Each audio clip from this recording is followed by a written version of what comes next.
And we should be live. Hello, chat. How you guys doing today? Let's do some mic checks because I feel like we always have this problem, and we haven't done a stream in a while. So I feel like if something's gonna go wrong, it's gonna be that, like first thing. So if you guys can hear us in the chat, just say something real quick. That way we know our mics are working. And then there we go. Okay. Everybody can see us. We should be live. Been a while, guys. How you doing? Rob's got Chipotle. How about that? Hey. Oh, hey, Rob's here. Justin's here. Oh, yeah. Juan. Great. We're coming in loud and clear. That's good news. That is good news. Let's see how the poll's doing so far.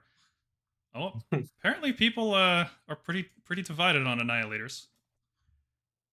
I mean, they've always have been. There's people who have, monopolies on the cosmic entity that determines Nihilist charges, and hey, David, you just got on like 30 seconds after we went live, man. Nice. All right. So we are here today to talk about the Battlescroll, which was just big W's across the board for Stormcast. We got a new battle tactic. We got point cuts, like bigger point cuts than when we got in the summer, right? Like they went deeper on our point costs, which I was very surprised about. And they nerfed everybody else. So kind of like, great. Everybody else got weaker, and we were kind of teetering on that, like, oh, maybe we're good, maybe we're not. We'll find out. And I think we're looking a lot better now. But I thank everybody for their 44% contribution on our win rate. Yeah, when you hit 41%, that's what it takes to get some point cuts, but not to like anything people have bought already, like Storm Drakes. I feel like if I hadn't played Annihilators for like a year and a half, we might have gotten that points cut earlier. Yeah, you were propping up the win rate. Way to go, jerk. Yeah, I think Grandhammers were... I played them at 240, my god. And like, if you told me 2 years ago that they would be 200 points, I would have said you're nuts. Like, but here's where we are. Even 1 year ago, right? Let's say before January, like everything was okay. Before January, I would have said the Imperator could be at 140, where he is now. Mm-hmm. But the Annihilators with Grandhammers were fine. But my god, yeah, the meta has just warped so massively that none of the rules of like the first 2 years and their points values really apply. Yeah, I was talking to James about this, and it was like, the game was actually in a really good state 1 year ago, exactly a year ago, right? Like, yeah, Lumineth were maybe a little bit too strong, but they weren't like Gits or OBR strong, you know? Like they were. I honestly think Gits was honestly like mechanically it's fine, right? Like Gits was always mechanically fine. It's a points issue, a little bit, and that was corrected. Same with Khorne. Like, sure, Murderlust was a problem, but that's it. But like, yeah, we just started seeing not just like mechanically overpowered armies, but points, just really, really efficient armies. Like Caradron Overlord's Thunderers at 130 and like Admirals at 100 points. Like, what on earth? What was happening there? Remember the endless spell that saved you points in your list? Yeah. That was so silly. I was like, wait, what is happening here? Like, did they forget how much damage per point? Like, did they like just not go to AOS like Stats Hammer and just type that in for a second? And Robert's saying Starborn Seraphon avoided a correction. Yeah, I think a lot. I don't know. GW doesn't like putting the cart before the horse. And like, even though a lot of people did point out that if you don't touch Starborn, the domino effect will mean Starborn will absolutely terrorize people. It's like I view them a lot like OBR. OBR doesn't seem like it's so overpowering that it needs the level of nerfing that it's gotten, but it's like there's some feel bad stuff in that army. Like when they revive 3 Immortus Guard per turn, you're like, okay, buy 5. I'd buy 5. Yeah, you could get 5. You could spike and get 5, right? But like that was just stupid, and I'm glad they corrected that. And they got to do something like that with Seraphon, and in particular, I think it's Croak being able to cast, like, if Croak teleports forward and casts all the spells, and then they double and cast all their spells again, that's game over, right? Yep. 1 turn of that you can reasonably survive if you prepare and you screen properly. A double of that just is like game ending against most armies. So the simple solution there is just don't let Croak teleport. Just put a restriction. You can teleport any unit except Croak. Just non-unique units. Yeah. Only. And then the army actually, I think, might be too weak. I actually do believe Seraphon might be too weak of an army without Lord Croak and double turns ending games. Like, maybe. I don't know. It's just like everything is so inefficient. Even units like Chargers are just swing so wildly. They need that 6-inch rollable charge, and if they fail it, they go off. And like this is the spell hate meta, and that's going to stay the meta for the next few months. So I think Seraphon might like nerf Croak, and then maybe in the next battle scroll that army might need a buff. My problem was like you had Seraphon damage divided up in like something in the magic phase, a little bit in the shooting phase, a little bit in the fight phase. Mm-hmm. They have front loaded so much of that damage either to the fight phase if you're playing coalesced, or in the magic phase. Like the magic phase of Seraphon Starborn is insane. Like you will see like even casual games like them casually putting out 32 mortal wounds in like a turn in the magic phase, and then they double. And the opponent's just like, yeah, and then they double you, and it's like when you know it's bad when like I think I saw this in like London GT or maybe some GT in the United Kingdom. Owen Jackson, who's like a really good player in my opinion, and I've met him, super nice guy. He was playing Khorne against Starborn, and he got wrecked. You know, Slaves of Darkness has 5-up mortal wound saves built in, and even they can't do anything against that. Like the output is just so high for Seraphon. And it's the vassal change was a good change, but the problem is you can still just teleport Croak into range, right? And until they fix that, there's no reason to play any other Seraphon list in tournaments. Nothing else comes close to that. So they got to fix that, and then we'll see where they land. Mm-hmm. Okay, so we shall start the stream. We've been babbling for a few minutes, and our streams always go long, and this is why. So I guess the first thing we can talk about is our Andtorian painting contest.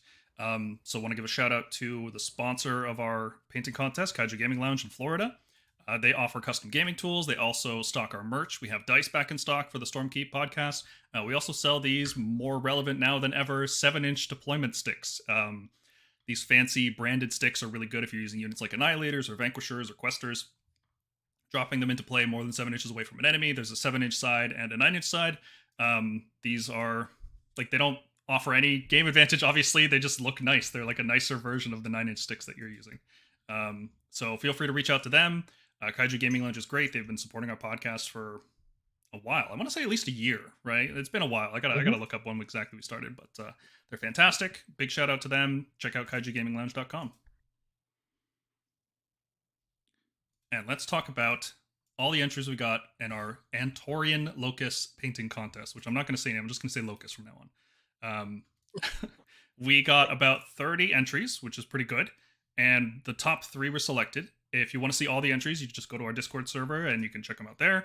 The gang here on the podcast, we picked our favorites and then we ranked our favorites by whatever metric we chose, right? Like this isn't necessarily just technical skill. It's sometimes style, sometimes cool kit bashing. It's just whatever we think is cool or worthy of a vote. It's like how Red Letter Media votes on best of the worst. It's for whatever reason. It doesn't, like, nobody argues with your choice. So yep, the winners are going to be contacted, and they will get their choice of Quester Soulsworn, a Knight Relictor, or a Lord Exorcist. Quester Soulsworn in particular, looking pretty dang good right now. Mm-hmm. Okay, let's take a look at our honorable mentions, and this Discord pop-out is going away. All right, first up, we have entries from Goat and Jean Fluflu, or John Fluflu. I think it's Jean. I think so. I'm going to try to be fancy here. Yeah, these are spectacular. Jean Fluflu is in particular he's no stranger to our contest. He's been featured a lot. He always puts in entries, and he's a phenomenal painter. Recently, he got, I believe, new magnifying glasses that are really pushing his detail work up to the next level, and I can't wait to see what he puts out with that. But just look at the tabard on that special Knight Incantor. Yeah, and all the freehand work that he does. He does like that line that's in the original art for all the Sacrosanct units when they released in 2nd edition. Like they have like this free-handed red line, and like John Flugel is one of the only people I know who can actually like do that. Respectable. I tried it once and it never comes out looking as straight as this. It's always like blotchy and terrible, and so I just decided to not do it. Yep, same. So that's a bit beyond what I can do. The basing is really good too. You can take a look at the levels that he put into it. Like he put thought into how the feet are positioned on the base, so it looks really natural standing there on 2 different levels. And that's not something every model can really do. So being able to account for that looks great.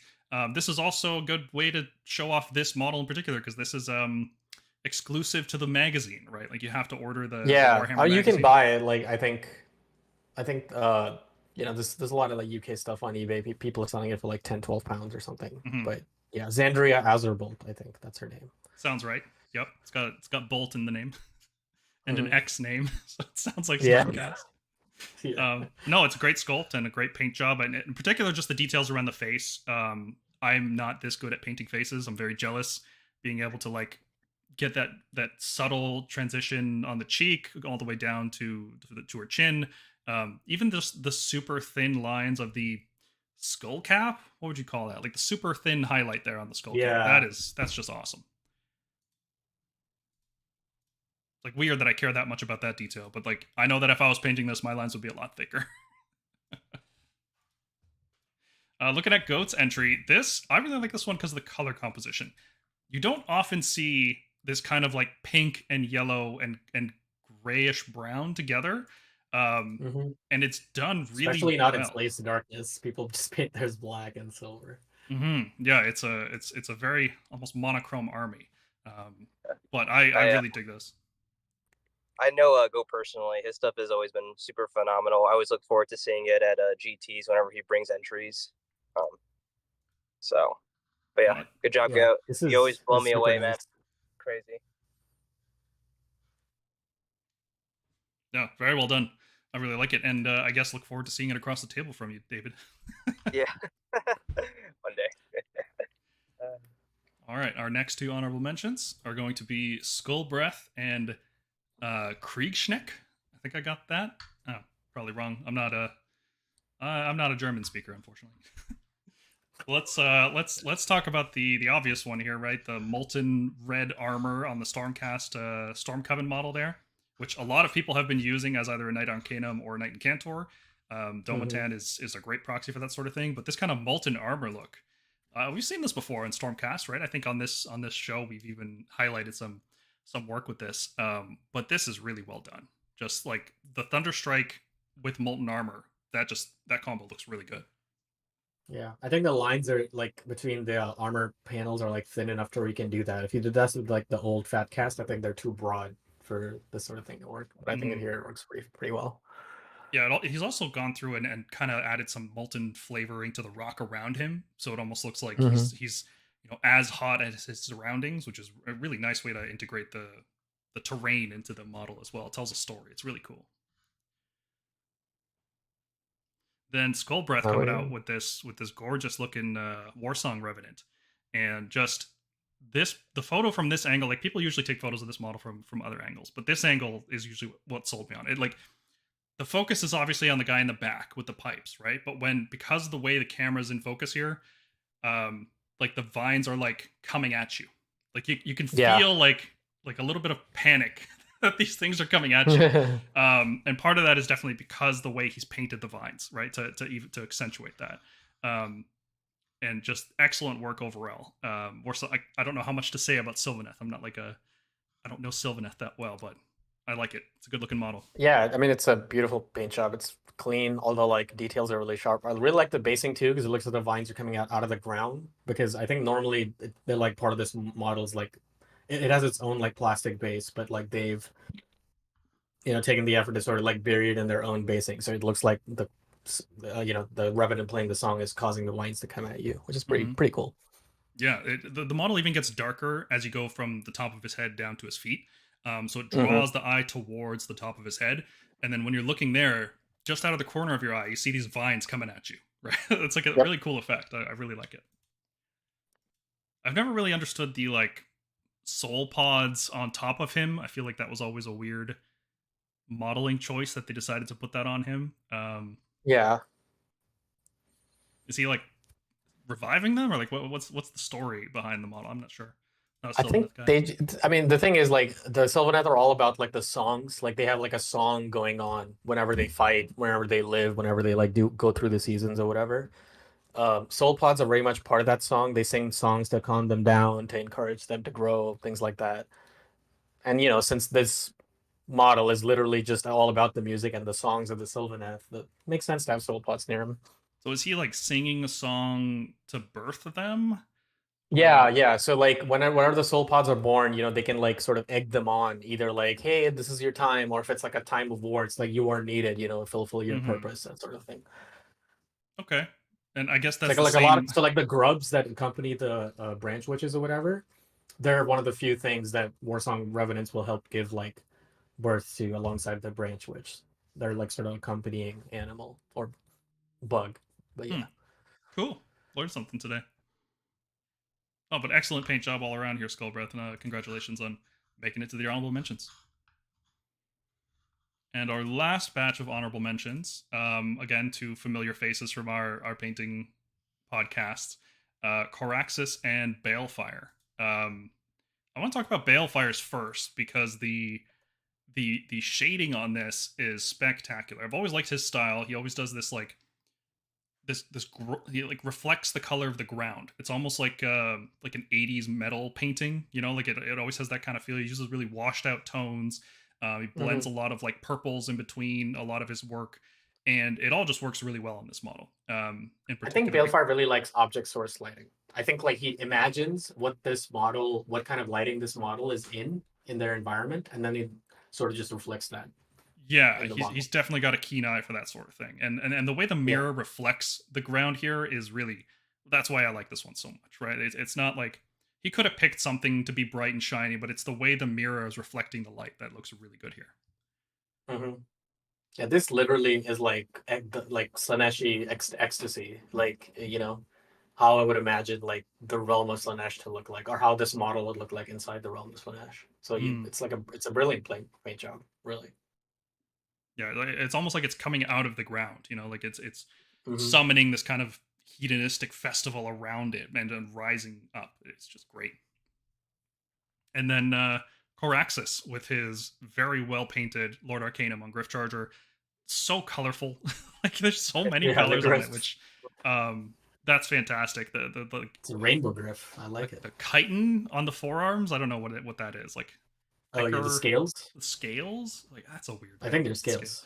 But that's really well done. The blue right next to the red in particular, especially because the red washes out into like a purple kind of red, and that's just a great. The chainmail I think is a little flat, right? But because the rest of the model is so colorful, it doesn't even matter. You don't even notice the chainmail. I was kind of thinking like comic book too. Like it just like pops out, when I saw the picture. Like I think that was the biggest thing. Just like it's like wow, like that's the whole focus. Like it was really just really well executed. Mm-hmm. And one last thing about the Arcanum on Gryph-Charger. I don't know if we're going to talk anymore about him today. Have you guys noticed that the model's not finished?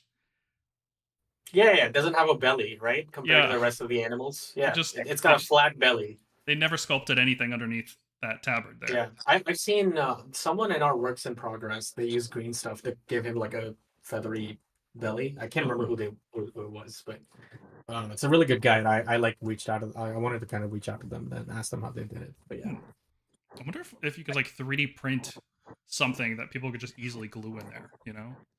Probably for the wouldn't be too hard for like the dozen people who care. It's part of a model you'll never see, but it's there. Yeah. I am on the Gryph-Charger hype train. You might see him, yeah. Like he's not terrible. He's just not great. I mean, you won't see his belly. You'll see the model, but not you the belly. see it? Sure. Sure. Yeah, he's been doing good ever since we picked up on just how useful Spellcasting Savant is as a grand strategy. He's been making it into quite a lot of lists. Mm-hmm. Which isn't the niche I expected for him, but it's a good one. Good one to have. Survive. That's all you have to do. Just don't die. Okay, let's move on to our third place here from Edom H22. I really got to figure out if that's the proper pronunciation of the name. But this is just a very, very well done Lumineth and Sonari Enlightener. Right, that's the name of this model. Yeah. And the stone that she's standing on, the details on her gem, the non-metallic metal blade, everything just goes together very well in this model. Big fan of it. Big fan. Especially just the blue shading on the shoulder pads is really well done, kind of like building up towards the light rather than the natural center of what the shoulder pad would be. It builds up towards a consistent light source across the armor, which is really cool. Yeah, it's honestly like, and I don't know, maybe I'm misremembering this or something, but this reminds me of Martin Orlando's paint job.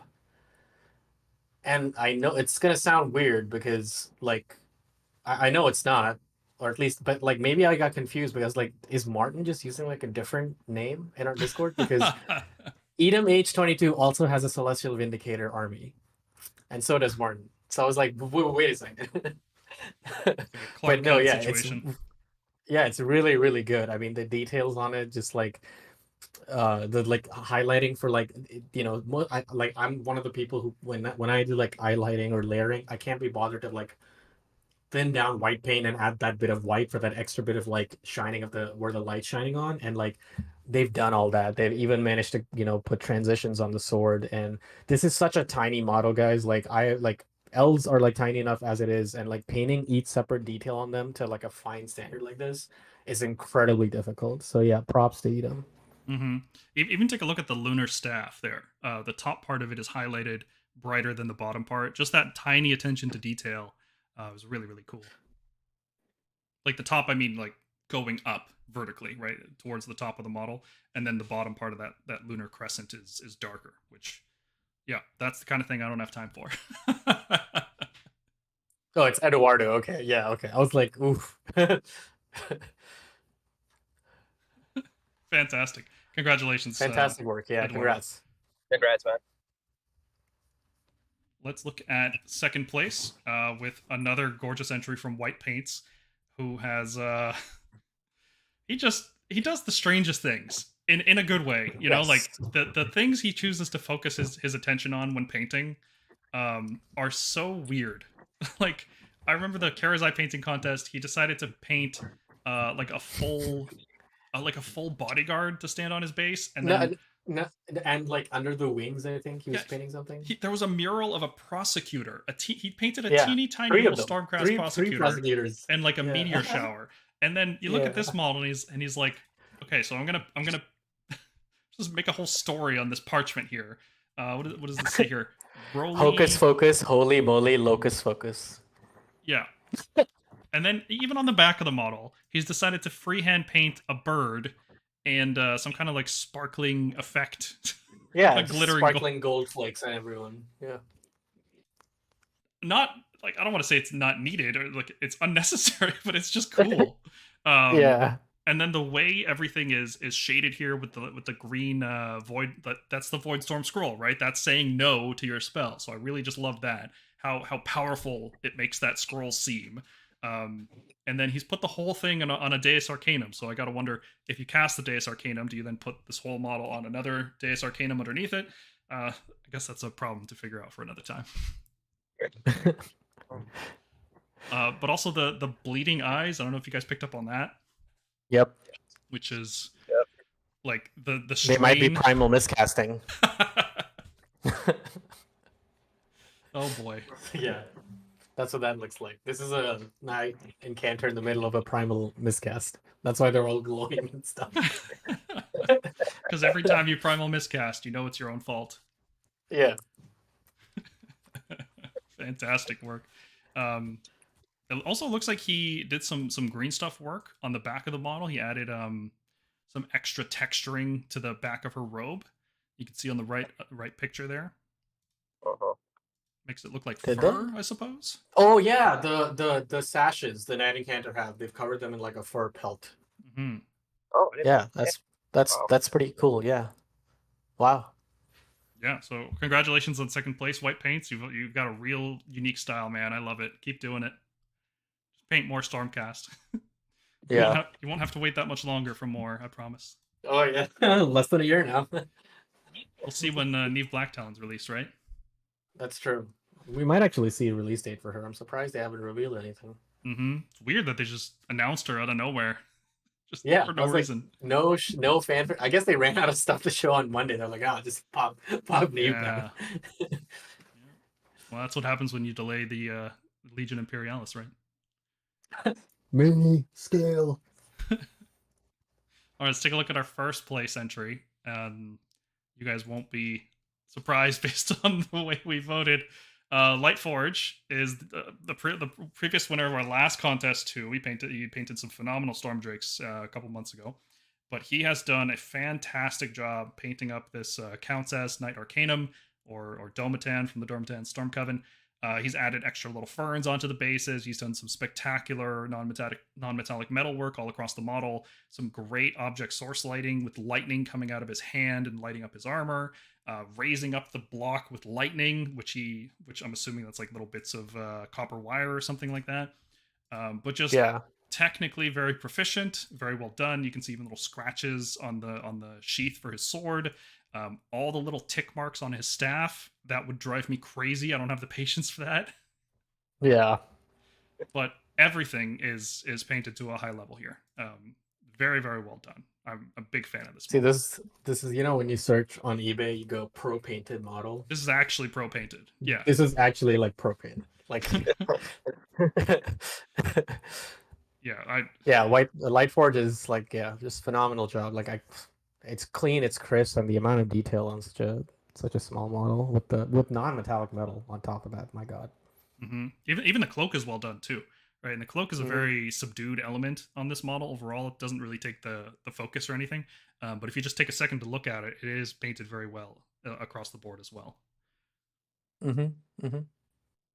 Yep. I do enjoy it. Community, we all agreed that we all bought the Underworlds box just for like this one model. I legit. I was like, I don't even know if I'm gonna play them in as like the Underworld with the Underworld rules or whatever at their planes cost, but the models are so cool. Yeah. Well, they're starting to see play. They're a good warband, really good, and great model and a great paint job, Lightforge. So congratulations on taking first place, and congratulations to everybody who submitted models to this painting project. This has been a lot of fun. This is the first time we allowed non-Stormcast models, right? And there was a lot of really interesting entries. So maybe that's something we'll do again in the future. If we ever run out of Stormcast to paint, which is going to be never. Let's be real. It's only 70 war scrolls. Only 70. Well, don't worry. They keep adding more in side games. Yeah, every 3 years. Yeah, which takes us to our October painting contest, which will be to paint a Stormcast warband. You can choose to paint either anything from Underworlds or anything from Warcry. You can see here I've painted up what are these guys called? The Castigators. I don't remember the name of the warband. They have a name? Yes, they actually have a name. They got rules in the starter set, which I have on the shelf behind me, but I just can't be bothered. Storm of Celestis. That's it. Yes, they're the Storm of Celestis. And they're actually pretty weak in Underworlds from what I remember. They have this weird mechanic where you have to like reload their crossbows, and it's like, why? But anyway. Wait, did they retroactively have to make this a warband? Because I remember this just being like the easy to build Castigator. Yeah, blocks. they made it a warband for Underworlds along with the Nighthaunt unit that was also like the Grimghast Reapers, you know? They made yeah. And that's a super fun warband to play. The little drummer guy. Every time you take an action or your opponent takes an action, the drummer can push one of your ghosts forward a hex, which is just super fun in that game. But anyway. Okay. So if you have a painted warband, or if you'd like to join the contest, you have until October 31st to submit any Stormcast warband from Underworlds or Warcry in the Painting Warbands channel on our Discord server. Prizes are still to be announced as of recording right now. We're still kind of working out the final kinks there, but we will have something available for you guys. So if you need to go to the Discord server, just check the video description. There should be a link in there that should take you to it. So you have until October 31st at 11:59 Eastern. Well, I guess Lightforge is already done. I think we're going to definitely have to put in a rule, now that we've done so many painting contests, of like, you can't enter the same model twice. That should be if you remember what they look like, but yeah. Hopefully there's not too much overlap, but we'll cross that bridge when we come to it. Okay, so let's move into the main topic of this evening. The Battlescroll Tactics of Andtor. which it seems like is a continuation of what they tried in the summer with an experiment to give orcs a new battle tactic. They decided we can't just keep cutting points on armies until they get good.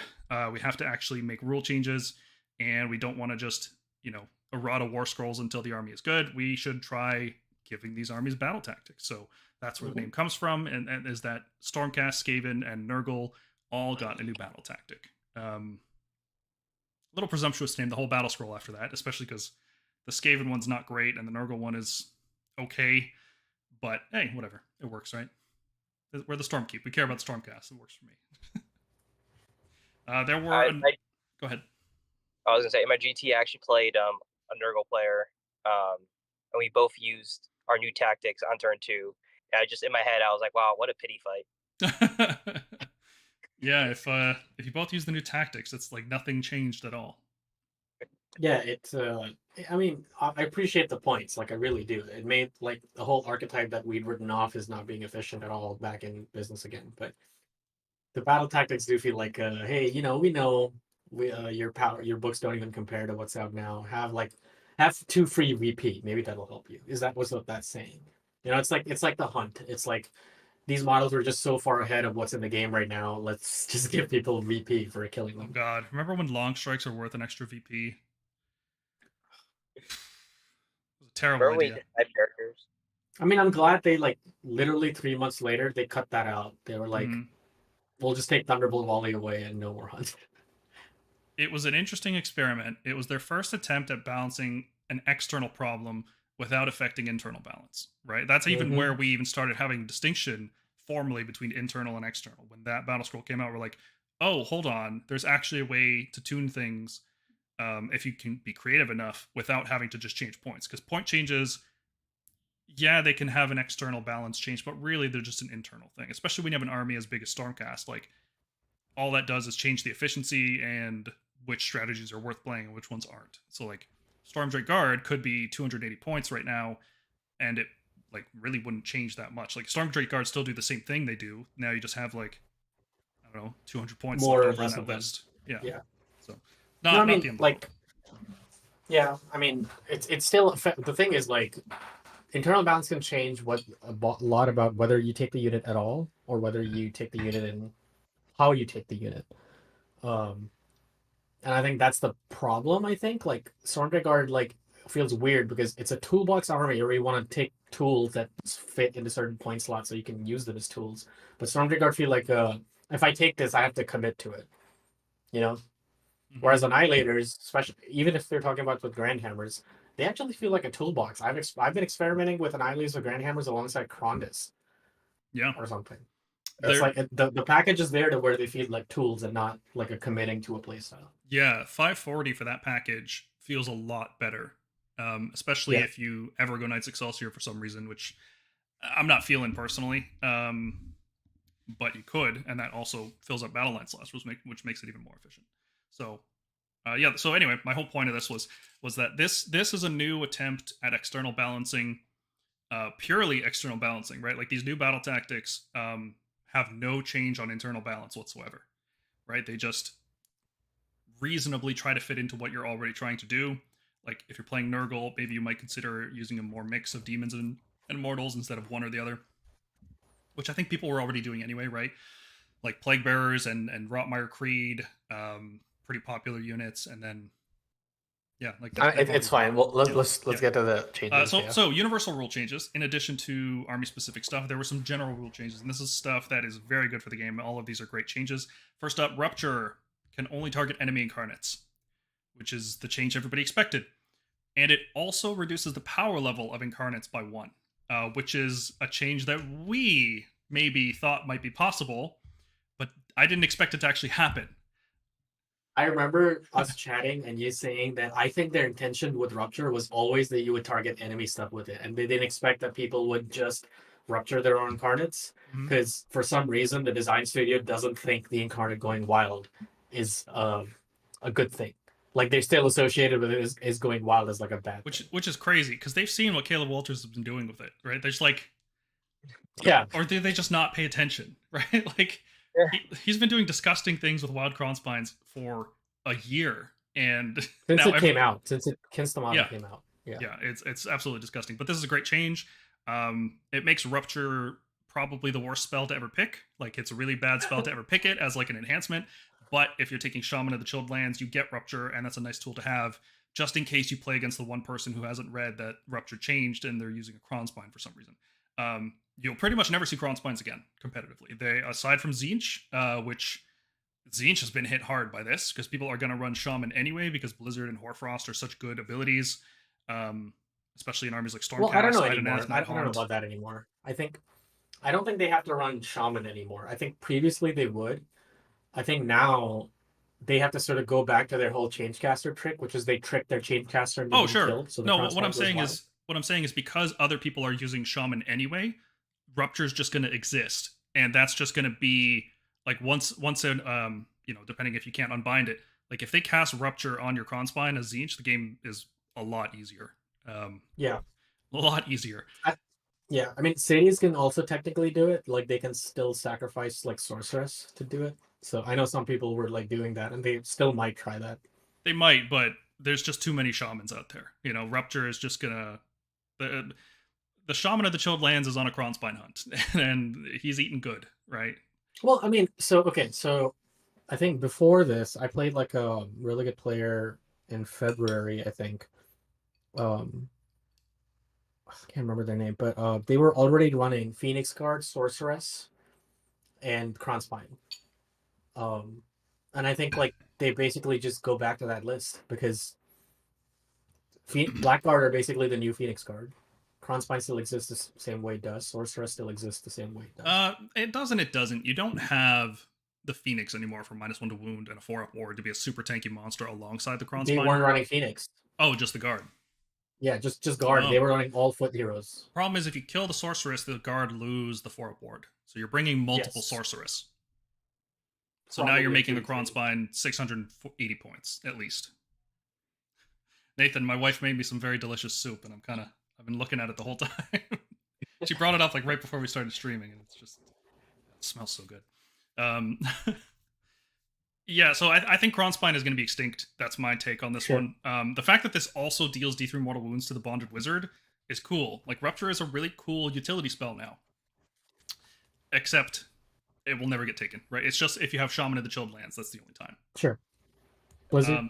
Yeah, Blizzard can't be cast anymore if you move or set up in that phase. I like that they included moving because there's a lot of sneaky armies out there. Like, it's very obvious when Stormcast translocate into a Blizzard, or like Seraphon translocate into a Blizzard, or like Tzeentch would teleport into a Blizzard. Lots of that going on. But there's some armies that are sneaking around, moving their heroes in the hero phase with like mighty destroyers and things like that. And I really like that they put both. You can't move or set up in that phase. Blizzard is like a counterattack spell now. Yeah. Right? If you're playing, it's fantastic. There's so many, like, I've been watching a lot of battle reports lately for Stormcast. Really, really piqued my interest lately. And it just happens so often that people charge into a wizard that has Blizzard and they get Blizzarded off the table. Like, it just happens every battle report I watch now. People are not respecting it. Like, you have to know which enemy wizards have Blizzard, and you can't end your turn within 12 inches of them. You just can't do it. It's too punishing. The risk is too high. Yep. But Blizzard is great. I think I'm still taking Shaman of the Chilled Lands as my preferred command trait, and I'm dropping High Priest and just hoping for 3-ups on the Night Relictor. That's my strat. We've worked with 3-ups before. Like, we've had... Yeah. We've done this before, Paul, so like we're okay with it. Make sure you're playing with mysterious terrain. Maybe you get a mystical for that 2+. Yeah, nice bonus when it happens. Exactly. Yep. And the last major universal rule change is that Malevolent Maelstrom has been gutted. It only explodes if the dice is a 6, which pretty much that's obviously their intent, right? That was their intent all along. So Maelstrom can't just be dispelled anymore. It can't be eaten by the Kronspine. Well, it can, but it just doesn't do damage when those things happen. So the fact that it's also only 3 mortal wounds to a wizard hero, which means Dracolines, Sentinels, units like that no longer take extra mortal wounds from this. Extra, higher likelihood. Yeah, and it's 20 points more expensive. So Maelstrom is probably dead in everything outside of like Tzeentch, Cometfall, probably not even Cometfall really. Seraphon, struggling to think of who else even cares about this spell anymore now that it's 50 points. Seraphon cares about it. Tzeentch cares about it. There's some shooting armies that can potentially care about it. Like Slaanesh might, but yeah, at 50 points though, it competes with Geminids, right? That's the problem. Yeah, but like Slaanesh, like problem with the Maelstrom is it's got higher range too. So like anything that can do like a decent amount of range damage to you probably wants this spell for like a little bit of extra damage. Maybe. I haven't seen Slaanesh using it, but it's possible. Yeah, but right now it's just Seraphon and Tzeentch, I think. Yeah. They're the two big ones. You might use it in Comet Fall with Stormcast, right? Like, because you can cast the Maelstrom, then drop a bunch of meteors, kill a bunch of stuff, and then at the end of the phase it explodes, just for more damage. Yeah. Possible. Okay. Also went up 20 points. Go ahead. Also went up 20 points. Yeah. I think it's the point change more than anything else that killed this spell. Like, it was used everywhere because it was 30 points. Like, 30-point spells feel amazing. Like, I hope we get more spells in this, like, 20 to 50 range. That's the... 50 points is the limit of how much I want to pay for a spell. Sure. Okay, there's been a lot of army rule changes. We're going to talk about them all individually when we talk about each army. But quick summary here. New battle tactics for Skaven, Stormcast of Nurgle. Lumineth reduce rend with their stone units rather than ignoring it, which... that's, it's a lot better.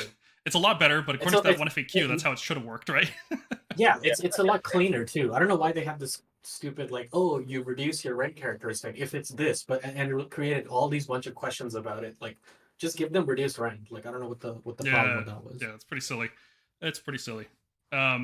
Deep thinkers can be modified, which means you can auto cast Scenario back. The only wizard that can teleport and hit you with a blizzard now is the Lore Seeker. Yeah, because they can deploy in your face. So that's a thing. Yeah, and it's really hard to screen out because you don't know where the Lore Seeker is going to be on your deployment. So you have to like wrap in a corner, and that's not a good deployment for most armies. Most armies can't break out of that formation easily. So something's getting blizzarded turn 1 against Lumineth every time. Yep. Okay, Idoneth, their Phaethon Shiver, the 3 Alopexes, they just have exploding hits all the time, and even in the shooting phase. So you can have exploding harpoons and then exploding shark fins. Cool. The riders are actually not bad. They're basically Stormdrake Guard. 6 attacks at 3s and 3s, -1/1. Yeah, and you can double reinforce them in Phaethon, and they're not a bad target for Hoarfrost. Nope. Yeah. The Shiver isn't, because the Shiver is 3 separate units. Yes. Of 1 shark each. But normally, I think the way you will see Phaethon lists now, you will see a Shiver, and you will see a unit of reinforced sharks, like 450 points of sharks. Yeah. And then tons of Reavers. Like, I think Idoneth is the new shooting spam army, which we'll talk about shortly. I mean, they have been for a while. I don't think, like, eels are just bad. Like, I forgot. I don't know why I thought eels were 3 attacks each on the riders. They're 2 on the wolves. Yeah, they're bad. I was like, that's so bad. That's the profile of a unit that comes in 5 squads of 5, not squads of 3. Yeah, exactly. I was like, no, even Cavaliers have more attacks than them. Cavaliers have 3 attacks. It's Sharknado time. That's end of story. Yeah, it's sharks and reavers all the way. I really hope for a big Idoneth release in 4th edition, but from what I've seen, it doesn't seem likely. Even if they get 2 more units, I'd be happy with it, actually. Warcry, that's a possibility, right? Yes. I mean, they're the only ones left. Them, Caradron, and Lumineth, so. Sylvaneth. Yeah, Sylvaneth too. All the elves are left. Good. And 1 dwarf. I hate elves. Okay, big one here. Bonereapers, when they revive a guard or stalker, they revive with 4 wounds allocated. So no more chain reviving. You can't revive 4 models per turn anymore. You revive a model, then you heal it. Let's say you heal it 3. Then you heal it 1. You need to have 4 sources of revive in order to potentially bring back 2 models. Have a chance at reviving 2. Yeah, so that build is dead, right? That's pretty much what that build was relying on. The Catacross Arcan guard spam build is dead. I hope, because it's not fun to play against. But Catacross did go up like 50 points or something, like 40 or 50 points. So I think if you take Arcan Catacross and you build take 6 Immortus Guard, you're talking about like maybe like a couple more units, and that's it. Because that list was pretty tight on points. Like, I don't think that list is good anymore. No, but there's new lists that are gross in their own way. And we'll talk about that.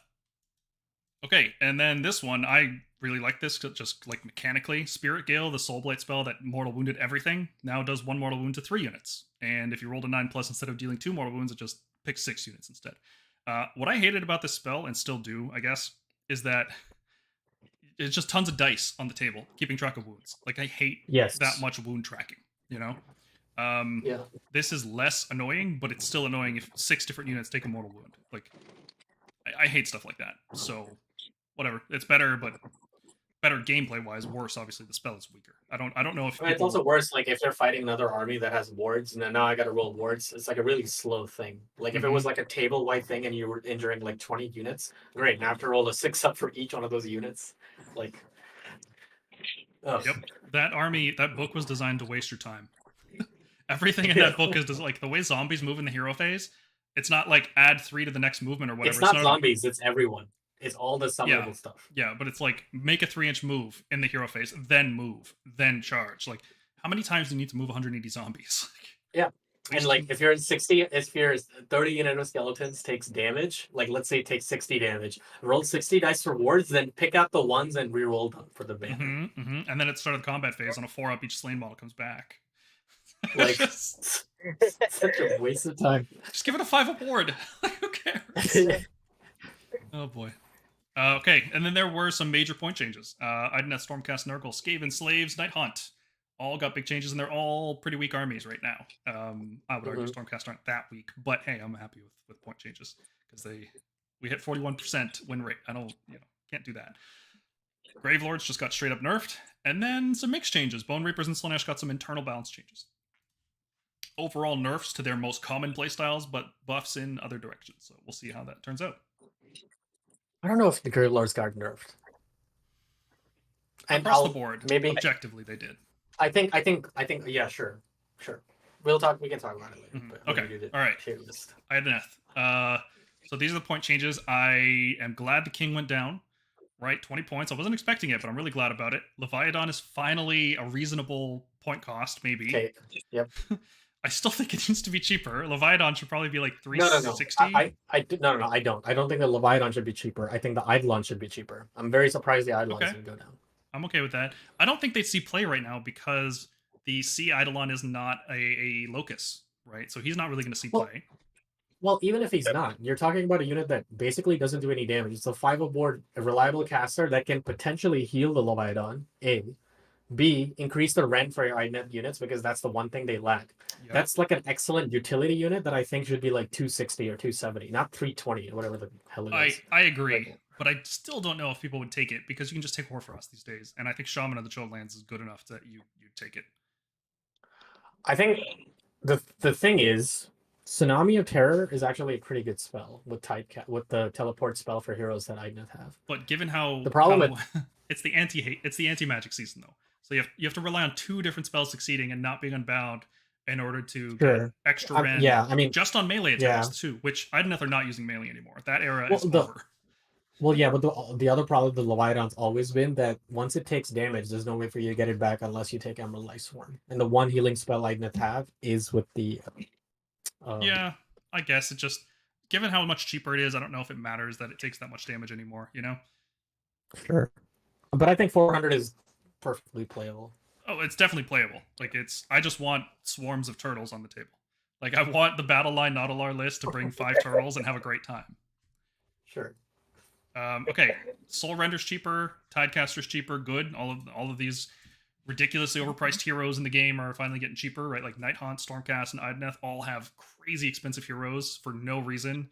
Tidecaster I never understood. Like, I can understand why the Soul Scryer is 130. Like, I think that Deep Strike effect is really strong. But the Idoneth lore, Wizard lore, is bad. They have no casting bonuses. I think they just looked at a hero with 5 awards and they were like, oh, this I think the Tidecaster is just a tax tuning knob, right? Like, every list wants a Tidecaster because she gives you 2 rituals. So if you increase the cost of the Tidecaster, you make an external balance change to Idoneth. They get weaker as an army, objectively. Sure. The problem is that once you just consider that your army starts with a Tidecaster, it's like, it doesn't matter, right? Like, she could be 100 points, she could be 150. It's not really doesn't really do anything to change what Idoneth are going to do. Like, at some point she's going to be so expensive she's not efficient enough to see play, And some people were even dropping her, but yeah, it's ever since the Arcane Tome changed, like she's the main one. But the scariest update in here, besides the Smash King getting cheaper, so he's going to be in every list again, it's the Reavers. Reavers going down points, which is scary. We saw what Bliss Barbs were doing at this point value, and they had to be nerfed. And can Reavers do it as well? They are the same number of shots. They're more accurate. Yes and no. They're not more accurate. I mean, they're more accurate if you're within 9. But I think roughly the effect is the same. I think they're weaker because A, they don't have run and charge all the time, just on their second turn. So their range is a problem. You can screen them out pretty well. But B, the triple Unleash Hell is the problem with Bliss Barbs. True. Because there's a lot of things that could just finish them off. Like who cares? Like, I'll lead 60 shots for 1 turn, then I'll kill you. And Idoneth will just die to like a counter charge because they'll unleash hell with 1 unit. It is worth noting that Reavers do unleash on a 2-up if you charge into them and they have a turtle, right? And that's a scary unleash. 20 Reavers unleashing on a 2-up, 3-up with Rend, that is terrifying. But the thing is, 1 unit will do that. You know, it's not like, okay, I charge this Reaver unit with like my prosecutors, then I charge this other one and they're also unleashing. Then I charge the third one, they're also unleashing. Yeah, that's true. And Geminids exist. And, yeah. But I'm very, after the last like 6 months of this game having shooting that was just way too cheap, I'm weary of this. Like Idoneth are not a particularly strong army. Like they're not dominating. But anytime you make shooting cheap is dangerous for the game. So be careful with this. Like that. I think they're also the Reaver's also very susceptible to like damage because I think the Slaanesh thing is really buffed up by their triple command more than anything. And I think that's the thing. It's not that the Bliss Barbs are really strong. They could probably be okay for 150 if you played them in like any other list. But once you start playing them in Pretenders, they get really obnoxious. Yeah, but think about Reavers reviving every Battle Shock phase. They have a 5-up board from the boat or from the ritual, and if you have a Thrall Master, they can be -1 to wound in melee as well. Sure, but if you can shoot them or fight enough of them, they can't triple Inspiring Presence. But you can't shoot them because they're Idoneth. Well, you can't shoot them for the first turn. I think you can shoot them afterwards. No. Forgotten Memories or whatever just prevents it every turn, right? They'll have cover, turtle, 5-up ward that first turn, so even if you get to melee with them, they'll thing is, so like generally. that's the thing. So the list you're talking about is a very slow list. Like because if you try Idoneth list building and like you can probably like James has some good examples of this, I think. But it's like if you take the turtle and let's say you have a base of 30 Reavers plus whatever couple of heroes that you need to support that, like the Soul Render, Tidecaster, or like a Smash King, so you can do some melee combat. That list gets very expensive really fast, and you don't have a lot of space for like screens or something. You could spend like a turn or two dismantling screens from safe range or even sacrifice units to that effect and then go in and just delete the Reavers because you have no protection. I feel like I build a list that would be like 2x20 Reavers, 2x10 Thralls, Turtle, a couple Sharks, a couple support heroes, and it's like just play Stormcast instead. They do that same concept better. They deep strike, they come out of reserve, they teleport. Plus, they don't have any defense against magic. Like, they fight Tzeentch, and they're like, okay, cool, I'll just die, I guess. I guess I'll just die, yeah. Yeah. Yeah, that's kind of the problem with Idoneth, is that their elf tricks they're not good enough. That's what elves always are, right? They'll fight Lumineth, and I consider Lumineth like a ranged army that should ideally lose to Idoneth, but they don't, because like, they'll pop like a few endless spells, and they're like little castle, it's like, cool, have fun. Yeah, the weakness to spells is really pronounced in this army. So it'll probably be okay, but I want to point out how worried I am about 20 shots for 160 points. That's Connor's like hides the Fusiliers 50, nothing to see. Yeah, Fusiliers as a Stormcast player, I'm not too worried about. If I was playing a melee-based army or anything else. No, if I was playing Idoneth, I'd be worried about Fusiliers because 3-up invulnerable 3-up ethereal save on shooters. Yeah. And then 3D with a 5-up ward plus a 3D3 revive. They're gonna errata that, right? Like Command Core needs a bunch of erratas. No, what's gonna happen is Fusiliers will end up going to 170 and they'll put the what's that other one? The cannon with the gates, the great cannon at 130 or 140 to compensate. I'd be okay with the cannon at 130. It's not that great. But yeah, the Command Core needs a bunch of errata. Like being able to pick the same unit to heal or revive, that's going to get abused. 4-up table-wide ignore command is so stupid. It's so stupid.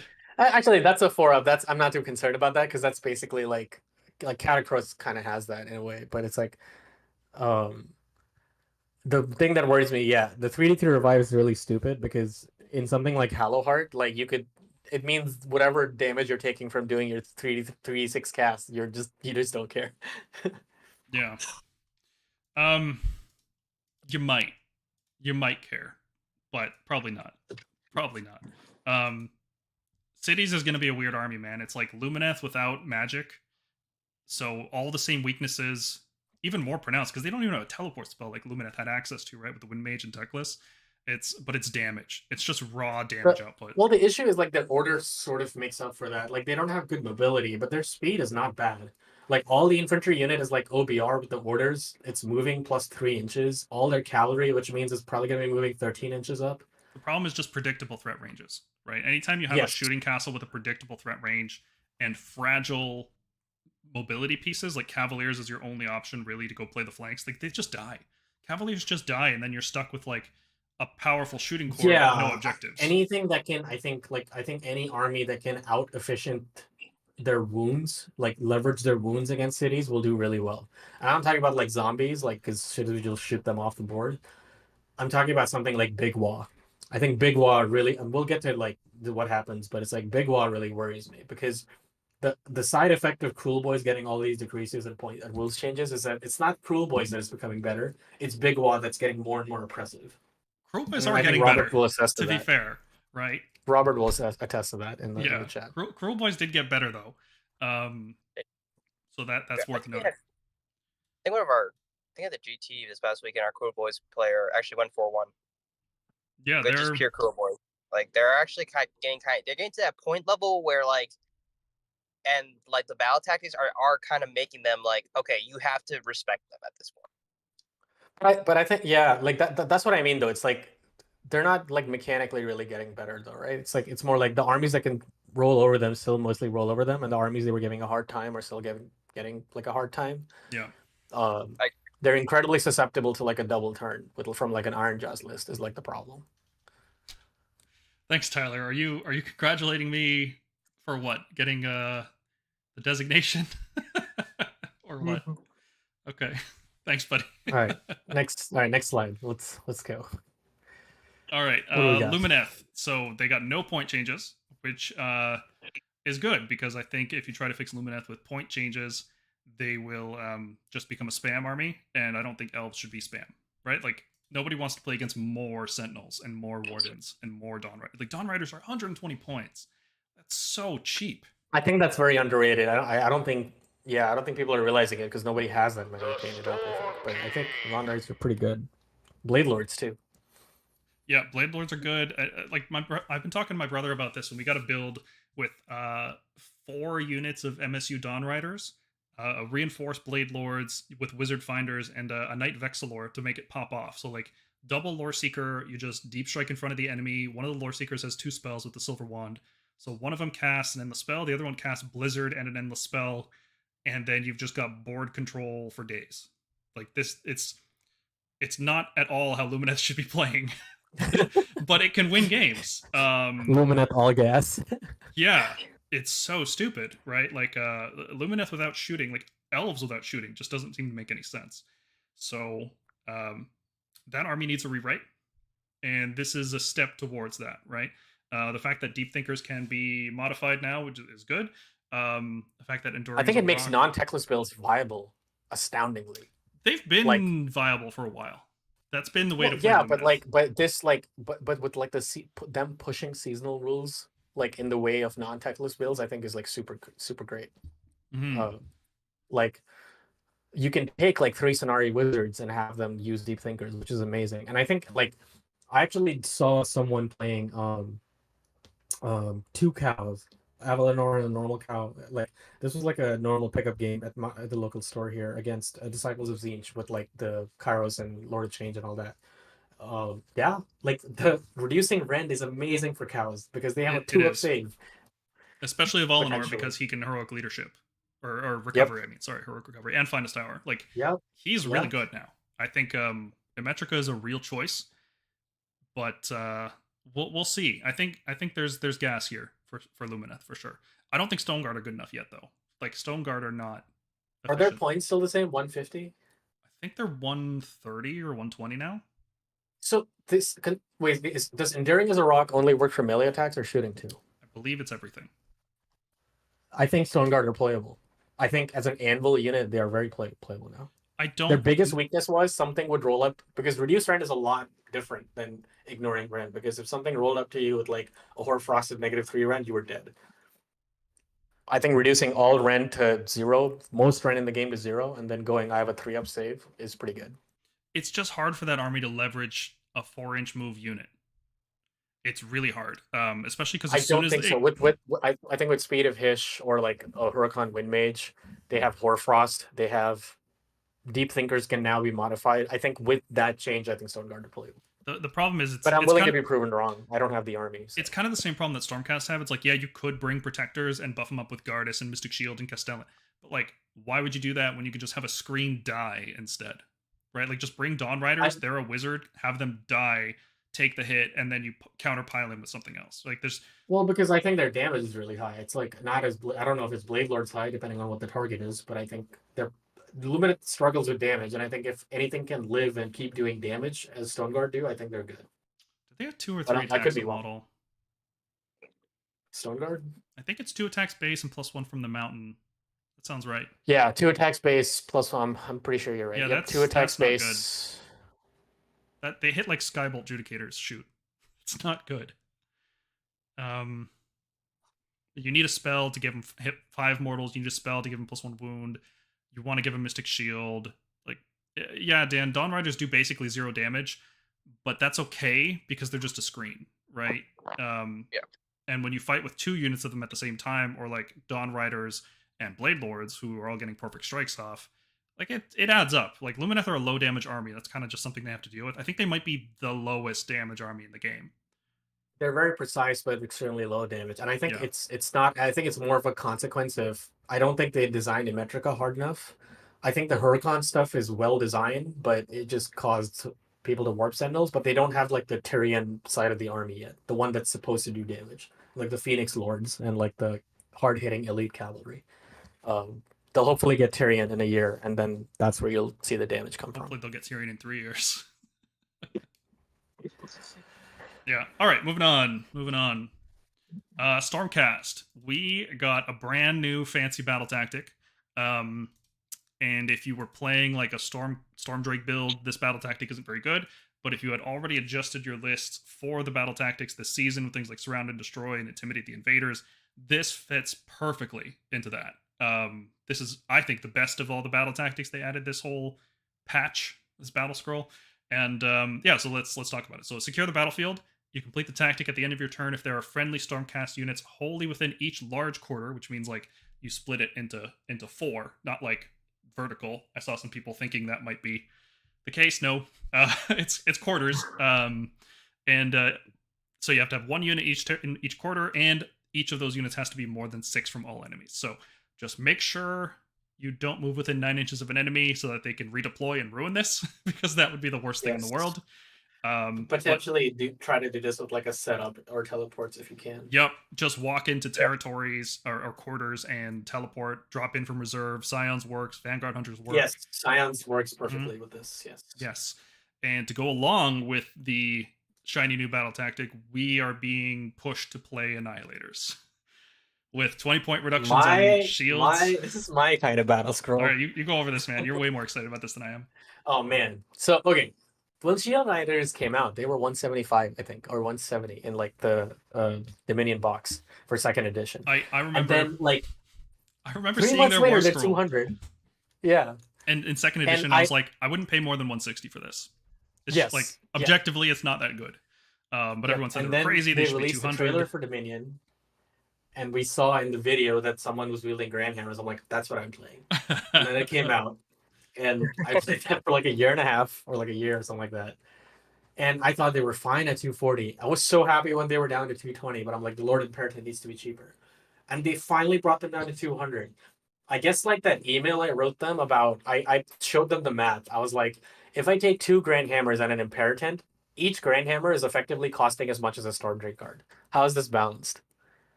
Yep. Like, and so they realized that was the problem. So now each Grand Hammer costs roughly like in a 2 Grand Hammer drop thing, it would cost 270, which I think is like pretty good, considering the free command point you get.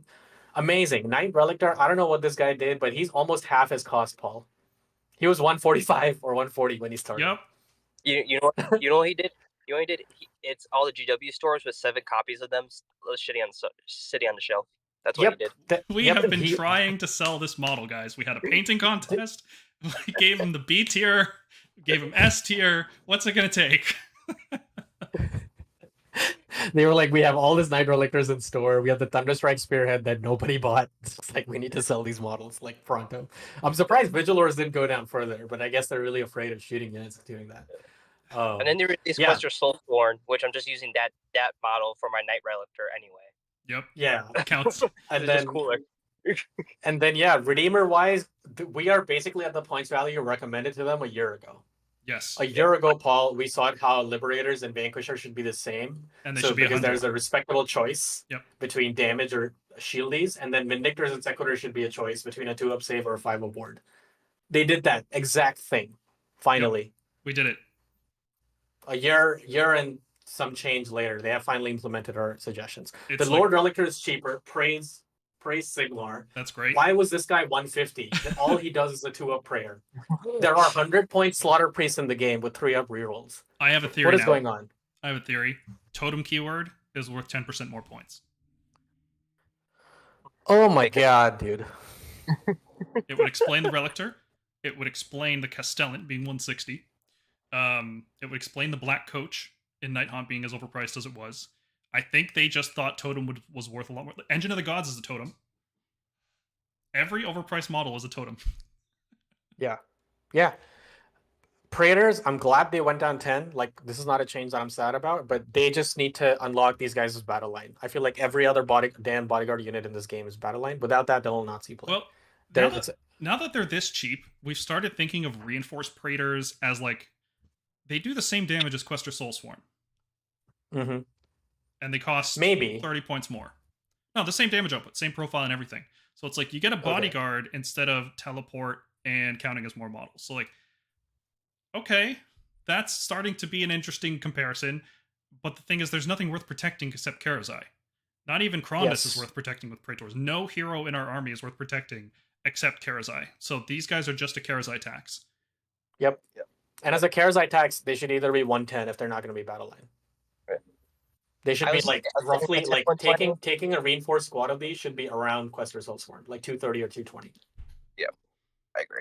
Or they should give the bonded hero +1 to wound roll, so we don't have to bring Knight Incantors to buff Karazai with Celestial Blades. Or give them the ability to just protect any hero, not this like bonded crap, because then it means I can Scions them in, if I have to. Yeah, if they work like every other bodyguard in the game, that would be nice. Yeah. Stormstrike Chariot I'm very happy about, but like I'm looking at some like units in this game now, and did you know Iron Jaws can reinforce boars? Mm-hmm. Like the big boars? Yep. Big pig? And they're 180. What is going on? Well, like why was this unit like this? Why is it like this? Just I don't know even if this was a you can reinforce this unit. Well, actually, it's not battle line, so you can't reinforce it twice. Reinforce it once, I'd be happy with it. But I'm happy with 150. Like I always thought the Chariots were a solid unit. I haven't found a lot of space for them in my lists yet because I use them in this role that's better done by Quester Soulsworn in a way. But I can see some lists running Chariot because they catch people off guard. Their damage is actually pretty good. The charge mortals acting as like a pseudo strike first is pretty neat. I really like that. Mm-hmm. I'm gonna be busting out my 3 Chariot Tempester list with Gardas. Yeah, same. Silver Chariot. That's gonna be my next fun list that I play. Yeah. I wish there was a hero at least that made them battle line. Like maybe like a mounted hero or something. But whatever. Vindictors, I'm very happy at 110. I know like there's a lot of like people who start Stormcast with a lot of Vindictors and they want to run Stormkeep. And while I don't think that playstyle is very playable, I think Vindictors at 110 are worthy build. It feels good to take a unit of 220 points of Vindictors and have it be somewhat comparable to 200 points of Blood Warriors. I'll put it that way. I'm of the opinion now that Vindictors should just be 180 for 10. Like create that niche Yeah, for Stormcast. I you would know? not be mad about that. I would not be mad if they were 190 or 180 for Like 10. they're strictly worse than Saurus Warriors, and Saurus Warriors are 180 for 10. So It could also be an interesting niche, right? We have redeemers that only work in 5-man squads. Something like Yep. like I think Liberators and Sequitors, they should leave into the 5-man squad category, and then they should bring in Vanquishers and Vindictors of the 10-man squad category. maybe, yeah. You know, like keep Liberators at 100 for 5 and Sequitors 110 for 5. Bring in Vanquishers at 170 or 180 for 10, and then Vindictors at 190 for 10. Perfect. You all know who dodged the buff? Who's that? My poor Lord Exorcist. Yeah, I think they think that he's somehow playable because he's also like a locus. They thought he was worth 175 points. He is actually worth 110 points. Yes. I would say 120. I think his buff is like pretty impressive when you fight death, but if his reach was 12 inches rather than 9, so you could scions with and the do current it, War I would say Scroll, 130. he has to be cheaper than the Knight in Cantor. 110. That's Yes, true. it's probably true. Yeah, I think the misses were probably Lord Exorcist, Bastion, Stormdrake Guard as always, and more importantly, Judicators. They have not touched Judicators since that book came out. Yep. Yeah, both kinds of Judicators could be 20 points cheaper right now. Bow Yeah, Judicators. I mean probably crossbows 40. could probably just be 10, but I think Judicators and Skybolts should be less than crossbows. I think they should be cheaper. Yeah, Skybolts could be 160 right now. Like, I know that I just said Reavers at 160 is scary, but Reavers do literally double the damage of Skybolts. Skybolt Judicators are not good. They're 11 damage on 3s and 3s, rend 1. So, not ideal. Yep. But anyway, point chases are all good. Annihilators are back on the table. Quest of Soulsworn means they're especially back on the table. Yep. You're gonna see a lot of spam Annihilators now. People really like Shield Leads. You're gonna see like 2 units of 6 Shield Leads with a bunch of comments. There just, was like, a list ruining lot of already, armies. right? A list went 4-1 spamming Shield Annihilators. But it should be noted that went 4-1 in the lower bracket, right? It lost one of its first games, then it submarined all the way up to 4-1. So that's a little less impressive than winning. Nothing 4 games against in a the row. player. Like Yeah. they'd have, you know, playing a list like that is like Stormcast is hard enough as it is. Playing Annihilators is hard enough as it is. You know, it's just that you can see where the list, when you see like an early loss like that, you can see like the failure points of like spamming a common fault list, which It's is like- you will lose to like a wound heavy, movement heavy army. Yeah, it's And like I playing think that player Gargants. I think lost to Ironjaws their first couple of games or something. They lost to Ironjaws and then beat a different Ironjaws later, I believe. Yeah. So, Yeah. Yeah, it's a skew list, right? Anytime you play a skew list, you're going to have an incredibly hard matchup, and all you're hoping to do is dodge that matchup, or like a few matchups. And if you do, you can go 4-1-5-0 pretty easily. But if you hit that at some point, and if your skew matchup is weak to a common army, right? Like I don't know how well Shield Annihilator spam does against OBR right now. That seems like a pretty tough matchup. Yep. Or like Soulblight or Gargants, like you just lose against these armies because you don't have enough raw damage to kill everything. So, yeah. And those armies are Now popular. the Discord, I will be doing some reinforced Karazai battle reps, hoping to get more in. Ooh, nice. See if the hype is real or I'm just gonna be sad again. Nice, man. Let's do it because we're writing how to play Karazai next, right? That's one of our next videos. So Yeah, that'll be, I want that'll to be try Karazai with Annihilators. I think that's a playable archetype. Just use Annihilators as these like disposable missiles. Mm-hmm. Yeah, that's the original concept we had for Grandhammers way back in the day, right? You play like call in air support, and that feels very Stormcast, which is cool. Yes. All right, next army, Hedonites of Slaanesh. So Blissbarb archers, one battle scroll at a time, are going to eventually get to the correct point value, which is 180. They're almost there. They're at 170. One more battle scroll, and they'll finally be at 180. The only rule change they got, and this is something we pointed out in our review, but everybody said we were crazy. You could summon any number of chariots, right? Because it said summon a chariot of Slaanesh, but not with, because it was keyword. Unit of, You could technically summon 3 chariots, right? Like if you had the exalted bringer or whatever on the chariot, she made the battle line. You could bring double reinforced chariots with your depravity points. Nobody did it because everybody assumed, obviously it was wrong. It was a typo, but it was technically correct. So I'm glad that they fixed that technicality. Not worth dwelling on. So point changes. Archers and Seekers went up, which is good because Slaanesh shouldn't be a shooting army, right? And then a bunch of melee stuff went down, and the stuff they chose to bring down is actually really, really good because Fiends are a good unit. Painbringers are a good unit. They've just been overcosted. No, it's not Fiends, Paul. Oh, sorry, it is Fiends. Sorry, it's Yeah. Fiend Bloods and Fiends. Yeah. Yep. Yeah, right. And then Slangor Fiend Bloods, which nobody will ever use, so let's not talk about them. 120 is cheap. You can throw in a unit of 3 if you bought like the Sybarite Blade Carnival box or like the Vanguard box and not feel bad about it. It's just disappointing. It's such a disappointing Yeah. unit. There's no Yeah. reason. They Yeah. they got it wrong every book they've been in so far. So hopefully the next Epitome went up, which I'm glad about. It's like it's the best. that's the tax, heroine- right? her- That's the yep. tidecaster of this army. That's the tax on Slaanesh. Every list brings one. Increase it by 20 points. Slaanesh now has 20 less points to play with. Simple as. My problem with this is like the list that I know, the really bad one. They lost 1 unit of Blissfar Marchers because of this. Okay, so instead of 66, they're running 55. It's a big deal. Could be, but what they also could do is they used to run 3 heroes. They cut the 3rd one, and then they just run like they used to run like a Lord of Pain, Controlled Epitome, a Shard Speaker. They cut the Shard Speaker.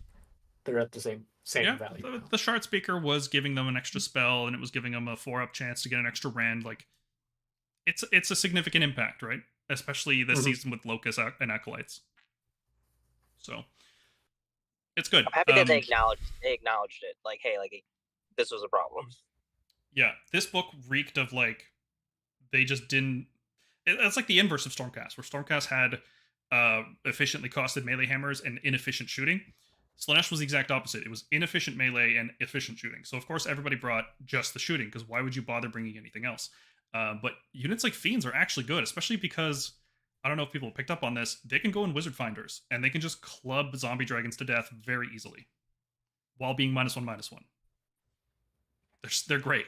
Yeah, they're a good actually unit. pretty difficult. They're pretty difficult to kill. Yeah. And -1 cast too, right? Like they're a -1 cast aura. Fiends are a great unit. Painbringers with their no, I'm thinking of the Twin Souls. Painbringers are the 2-up save guys, right? Yes. Yes. Yeah, They are the 2-up saves if you are on an objective you don't control. yeah, those are not good. I was thinking they buff the Twin Souls, which are the -1 attack, and the 5-up ward, which are way better. Those guys are actually good. Painbringers. I don't think Murderous Painbringers are good at all. No, Yeah. they just suck and die. That's all they do. They needed something to do with Sigwald because it's very clearly like a Sigwald, like the Mirror Guard back from Warhammer Fantasy. That's what they are. Like they're like the spiritual successors of that. They should have had like if this is totally within 6 inches or 9 inches of a Sigwald, it gets +1 to hit and wound or something like that. Well, they do have the hero, the mortal hero that gives +1/+1. But the thing is, no. So he's tied to on an objective you control. These guys are tied to an objective you don't control. Oh, that's stupid. So I think it doesn't work that way. Okay. Slick Blade Seekers going up. Are people going to stop using Slick Blades now because Fiends are 40 points cheaper? No, Slick Blades. The They're problem so with fast. Slick Blades They're is so the run and fast. charge. Yeah. 20 inches. You're Mhm. speeding 20 inches up the board and charging into whatever. And considering the amount of attacks Slick Blades have, they're the best depravity generators for Slaanesh. I think you're going to see people drop down to 1 unit of them instead of bringing 2 or even sometimes more. But that first wave of Slick Blade Seekers being able to just run in charge, get a whole bunch of depravity turn 1, and then die and hold up your opponent for a turn because they're like this huge wide screen. So they just block a choke point. And if you can't fly or teleport, you're just stuck there fighting them for a turn. Or they just get blizzarded. Like, whatever. But they're also a ton of wounds, right? 20 wounds on a 5-up. 5-up's not great, but 20 wounds is still a lot to chew through. 20 wounds is a lot. Yeah, you're not going to chew through it with like a Thunderbolt volley. So. But I think we're not going to see Seeker spam. Like, people weren't even spamming them. It was like people would bring them reinforced. No, people ran. No. They were never a spam unit. I think Yeah. Seekers you only saw 10. I think some players maybe tried 15, but I think you're only going to see 10. I was never a fan of the reinforced unit of them. I feel like anything that was going to kill them was just going to do it anyway. And then most of them didn't get to hit, or like you would overkill whatever you hit. So it's like you're not the gaining more bases are really depravity. big. They're like evocators on Dracoline bases, so you're not. I was never a fan of that strategy. But Slaanesh is kind of a weird army, right? Like they're not overpowered. Their bad matchups are so bad. Like they are really bad against Stormcast, in particular. Like we just outrange them ever so slightly, and that's all it takes. Like we just kill them. But they're good matchups. Like all that volume shooting, that's still there. Like the rules haven't changed. So I don't know. That's a weird army to balance. I did play against a Slaanesh guy in my GT 2 weeks ago, and like he wasn't really. it wasn't really like super meta, like a meta list, like just like 60 archers and go raise your hands up. It's not Like meta. I respected his decision. Like he did like a hybrid love. Like he had a shooting support. He also had like some of the stronger melee guys, and I actually felt good against that like Slaanesh type of list. Like I feel like that's how Slaanesh should kind of play. Like it has its like hard hitting it has hard hitting melee, but it does have that little bit of shooting support that they kind of need. And I'm hoping these point changes pushes. Hoping these point changes kind of help pushes towards Slaanesh players to like that area, but I guess we'll see. The problem is that I agree. I have a local player, Laurent, who's been playing Balanced Slaanesh for like the longest time. He runs Glutos, so he knows what he's doing, and like he plays the sort of toolbox, the Slaanesh toolbox that he's got to like great effect. Yeah, the problem is that the mixed arms approach just loses to lists that are more focused. Like more dedicated melee armies or recursion based armies are going to beat the mixed arms approach because you don't have enough volume fire. Other shooting armies and magic armies are just going to kill your smaller units of shooting, and then you don't have enough melee to win the game. Like I feel like I don't think you don't have enough. I don't think you have. I think you have 66 shots. Like that's what he has. He prefers more slick blades because he wants to get to depravity generation as soon as possible. And then he protects his castle with the Glutos -1 to hit and a contorted epitome. He chooses like your one big thing on the field and makes them one attack. I think if you're at 66, I would still call that spam. Right, you're bringing 6 units of something in a list that's spam. No. I said 60 shots, not 66. Oh, okay, so three archers. squads. Yeah, like 3 units of archers. Yes. Like okay, look, even just looking at it from like a perspective of like Stormcast or cities, every turn you're reliably killing 1 or 2 of those units of bliss barbs, and then can the rest of that list do anything to your castle? And the answer is usually no, right? Maybe. Like that's what I think. That's the problem with Slaanesh is like as soon as it's not a skew list anymore, I don't think it's good enough because it just gets beaten by things that skew into it harder. That's my initial impression anyway. I hope I'm maybe wrong. Yeah, maybe could be. It'd be better if Slaanesh was a more balanced army that was more fun to play against. Okay, next up, Nurgle. This is one of the weaker armies. They got a new tactic. They have to control an objective outside their territory with a mortal and a demon unit. So this is very similar to the Slaanesh battle tactic, which basically does the same thing, except that one doesn't require an objective outside your territory. This one does. And for a Nurgle, that's a lot worse, right? Having to dedicate 2 different units to an objective wholly out of your territory, that's tough. There's not a lot of battle plans that have that right now. Yeah. It's kind of the problem of like one of the Stormcast battle tactics, you have to, with Cities of Sigmar units, contest it. Remember, I think like 3 out of the 12 battle plans you can do this on. So this is not great. But when you can do it, it's basically a freebie. I think. Maybe. I don't know if you want to dedicate those units in that spot though. So I'm going to take that back. It's not even a freebie even in those situations. This is just not a good tactic. This is not as good as the Stormcast one, that's for sure. But point changes. Okay. Let's talk point changes. Great Unclean Ones are still overpriced at 430. Like, yes. Yeah. If Bloodthirsters can be 330, why are these guys 100 points more? That's crazy. The 5 of ward, and honestly, there's so many things that kill you with despite your ward and go past your ward, like or treat it like it's not even there. Like I don't understand this. Yeah, this is like one of those like pity points decreases. Like when they decrease like Karazai by like Karandus by like 20. Like bro, just make them an even 500. Could have just made this an even 400, and nothing would have mattered. Yeah, and they've been waiting a long time to reduce the points on Great Unclean Ones, right? Like they've been expensive for a long time. This is like a Leviathan situation where they're really taking their time to make these guys cheaper. Harbinger Decay 50 point. I was like, what? Yeah, I questioned that. Somebody pointed out that that's just the new cost as of Dawnbringers. So they released the pitch battle profiles, and that had them at 140. Then they released Dawnbringers, and then Dawnbringers, obviously, the new point value has to be accounted for. So the new unit with the new War Scroll, I don't think that guy's worth 190. Like I think he's worth 160, 150. Yeah. I think he's 140, like a Lord Imperator personally, but I don't know the full context. Sure, yeah, I could see that. I could see that too. Yeah. Yeah, 140 should be like premium tax on a hero, right? Like foot heroes or cavalry heroes, I guess, shouldn't go past 150, 160 usually. I think his damage is. I don't know what his damage is like, but I'll check and come back. Because if his damage is good or like decent, then he can't be 140. He should be 160, like a Chaos Lord on mount or something. Right. Well, let's talk. Okay, he has like a 3 damage weapon, so okay, that's probably why. But he could be he could be 160, not 140, but 160. Do you guys know the difference between? I always get these guys mixed up. Blobe and Morbidex, and there's a third one, right? What do all these guys do? I always forget. There's three of them, and I get them all. I don't know what Morbidex does. I've never seen him see play. Yeah, I literally have. I could not tell you. It's like a Bastion type cost, but obviously much bigger. I could not tell you what this guy is.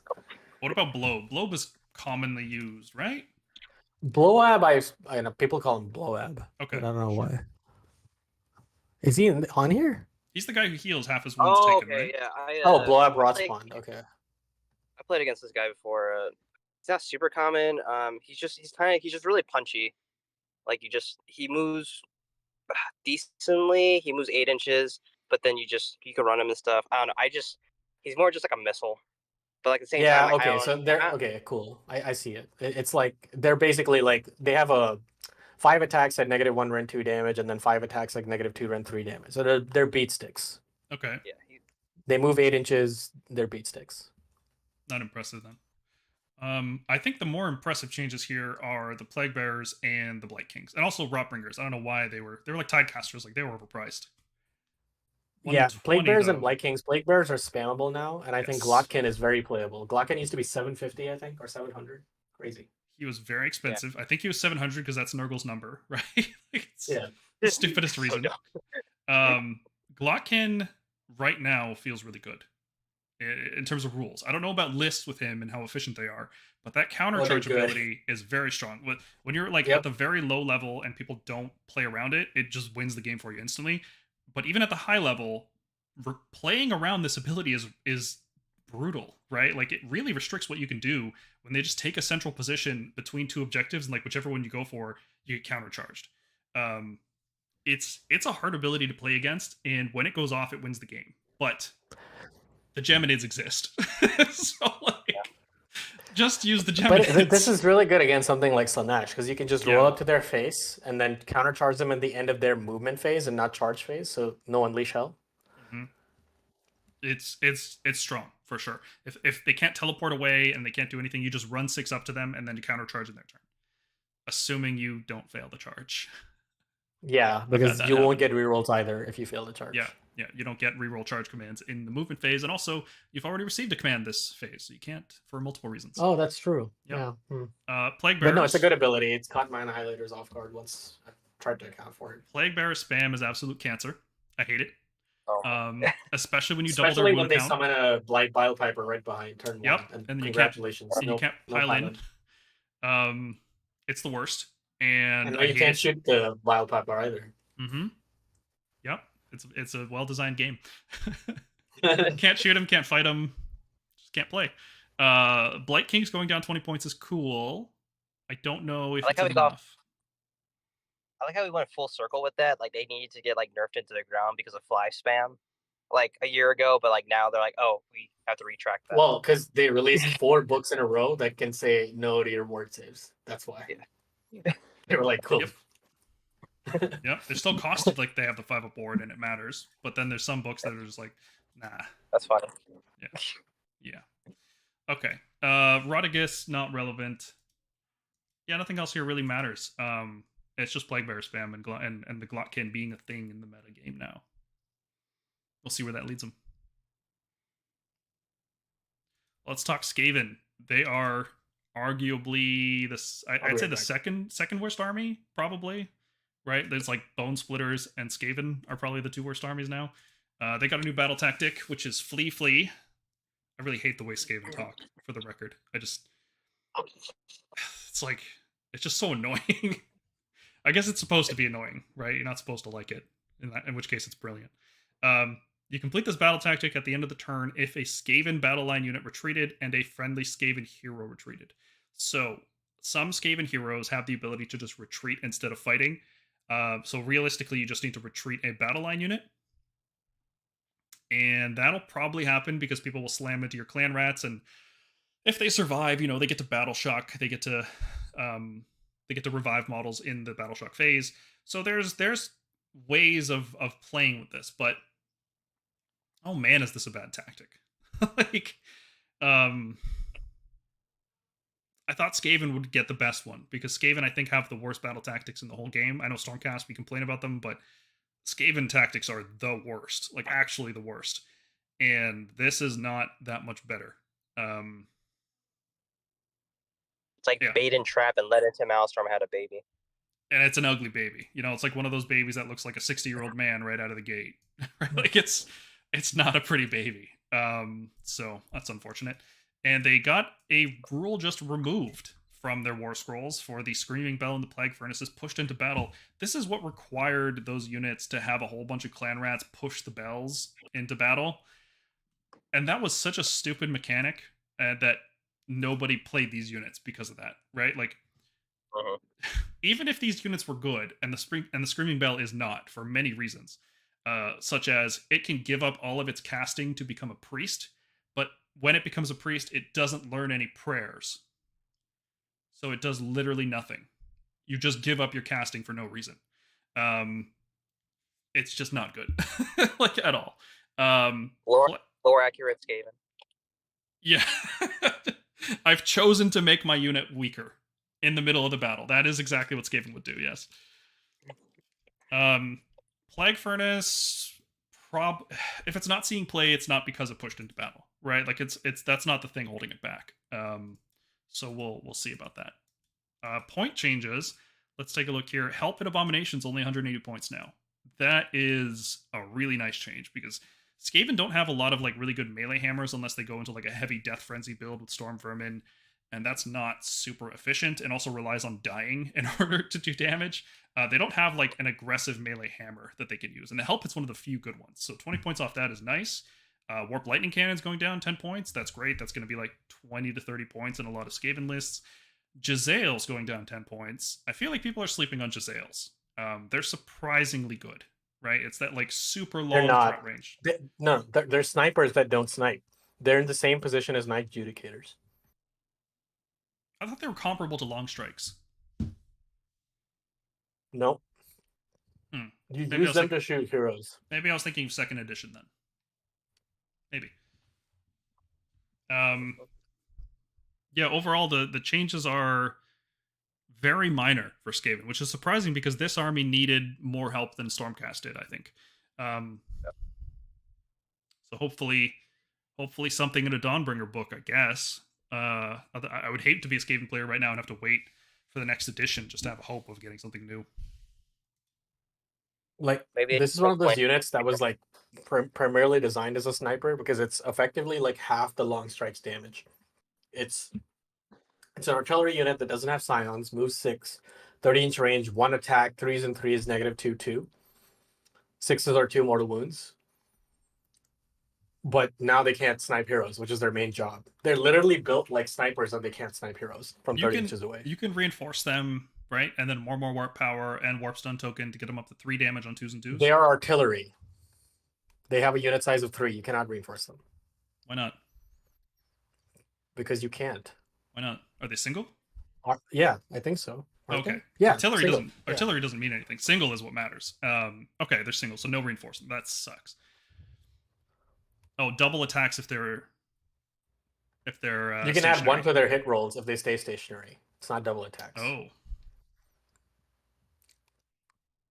Yeah, that's bad. It's a sniper unit like the Night Judicator. If you look at the Night Judicator's damage, you're doing 6 damage for 180. It doesn't make sense. It only makes sense if this thing was sniping heroes, and it doesn't snipe heroes. And these guys are 3 damage for 110? They are 6 damage for 110. Oh, okay. So 2 shots. 1 shot. 1 shot, 2 damage. Yeah. Okay. Yeah, they're comparable to Long Strikes then, right? Because Long Strikes are bad. Yeah. That's what. Yeah, but it's like at least Long Strikes like sort of has some ability to hit a bunch of other targets. These guys are purely hero snipers and they don't do their job. And Long Strikes can be reinforced. These guys are fragile. They die to battle shock immediately. Yeah, there's problems. Okay, all right, I'm off it. Skaven not looking great.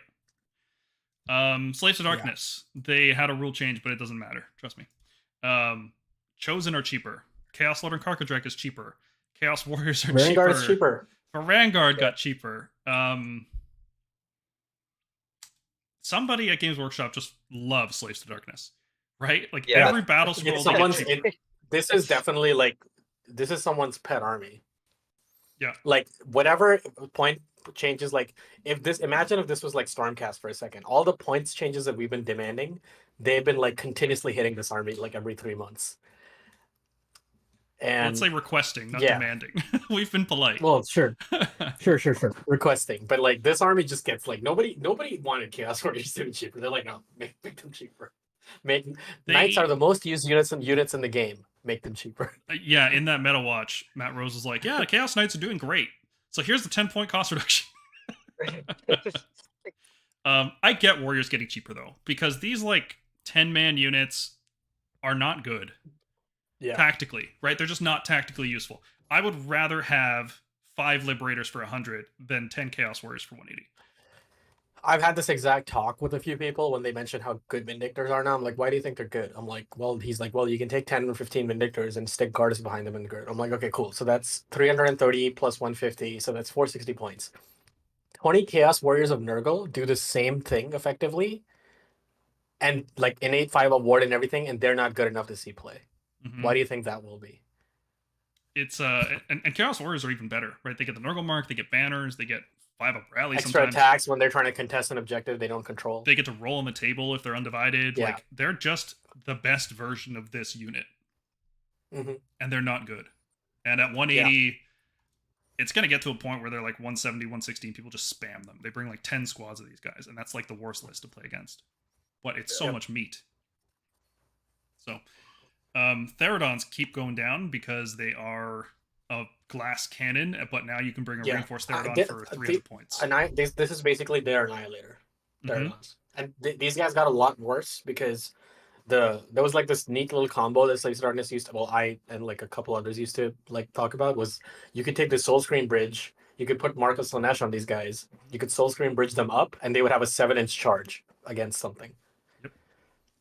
And because they have a +1 innately and then +1 from the Mark of Slaanesh. And then that list was that was good. You use them as essentially these missiles with like 9 3-damage attacks. And if you have a shrine, it's a 3d6 charge. Yep, perfect. That was like a good use of these guys. And now these guys are like just like a pure glass cannon. I could see someone running a unit of this. If you have something that really threatens the opponent, like 60 Splintered Fang, you could run one of these alongside them to be like, why would you focus this unit down when there's a vastly more threatening unit right there? But their damage is pretty respectable. This unit is like threat saturation. You know, I've brought 5 melee hammers, and one of them is some Therodons, and they do enough damage that you can't just ignore them. If you let them get to you, you're going to regret it. You know, like, I wish Croxagores hit this hard, by the way. Like, this is what I wish Croxagores hit like. Whenever I see these guys go into combat, I'm like, ugh, that should be what this giant scaly lizard guy's doing too. But no, it's... But I think they're different units. Like, the Therodon speaks to more like a frenzy, just berserker unit. I think Croxagores are more, I don't know, contained. They're still, at the end of the day, elite scaly bodyguards. Just big dudes. What about the War Spawn? They're literally berserk because of Gur. Like, they should be I agree. I don't think they should have ever hit on 4s. I mean, I'm with you there. I don't think they should have hit on 4s ever. I think that like severely reduces considerations for that unit. But I think eventually we will see Croxagore go down even further. I wouldn't be surprised if they go down to 150, 160, or 140, 150. Yeah, I could see it. Okay, so point changes on Chosen. Does that change anything? Are people going to bring more than 10 Chosen in a list? No, and I'll tell you why. I'll tell you why. Seraphon. Yeah. Starborn is the reason. Starborn and OBR potentially. I could see they don't is have why that Chosen will built never in, play. and the bigger that unit gets, the more wounds you take from anti-horde spells. Yep. Chosen don't have the ward. Yeah. Varangard have a 4-up mortal wound ward. Yeah, so Varangard going down, they're always like a dark horse type thing in the meta, right? Like, as soon as Varangard get good, a lot of armies just hate playing, right?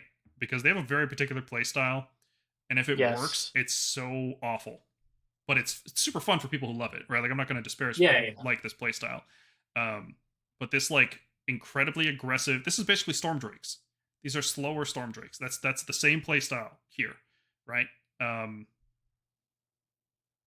know what? That's the argument for making Storm Drakes cheaper. Varangard are 280. Exactly. Varangard have a 16 plus 2d6 threat range, and a reinforced unit of Varangard can delete, like, I'm pretty sure, like 90% of things in the game. and then fight again if there's anything within 3. And That's what I could be mean. hard Like, to play. with like if you take the double fight into account, there's not much that lives through them. Like, Yeah. especially now that OBR has been nerfed, like I think that matchup has gotten vastly better for Slaves of Darkness. Especially when you can introduce like control elements like Be'lakor. I think the 2 lists that have always been the most viable ones in Slaves of Darkness is Knights of the Empty Throne and then the Ravagers one that hardly anyone runs.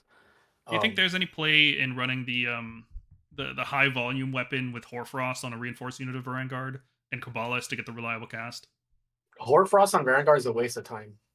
I think you just take the Why? Because Felsphere every they time. have a Rend 1 weapon, right? So you can pump that up to Rend 3.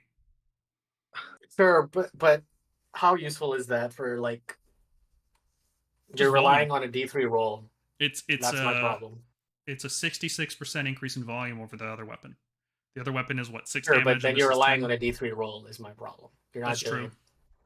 If you That's could, true. if the most common numbers, it's like you know, if how lucky are you on Annihilator charges? Do you really feel lucky trying to roll 5 and 6 on a D3? You're making a good case for switching to Vanguard right now with Hoarfrost. Like, I've seen the I way don't you know. roll charges. I don't know. I guess But you anyway. also you just give them Markacorn too. You want an extra punch. I think Yeah. it's No, yeah, exactly. No, that's what you do. That's Yeah. all the Vanguard in Knights of the Empty Throne are Markacorn because you can run it. You're already running and charging them. The Slaanesh is useless. The Zeech Mark is the worst one. Nurgle is good, but these guys don't need that extra tankiness. You can already get them to like a 1-up save pretty reliably, and they have a 4-up mortal wound ward built in. Mhm. So really, Corn is like the Corn or Undivided, but like I guess you could go Undivided if you wanted to like continuously give them Eye of the Gods or something, but why would you? They can take that banner, right? No. No, they can't Vanguard take can't. banners. That's right. It's just chosen knights and warriors. Okay, yeah. Yeah, I wouldn't ever go undivided My on them. problem with Chosen feel like if Retributors could fight twice with 230, would we take them? No.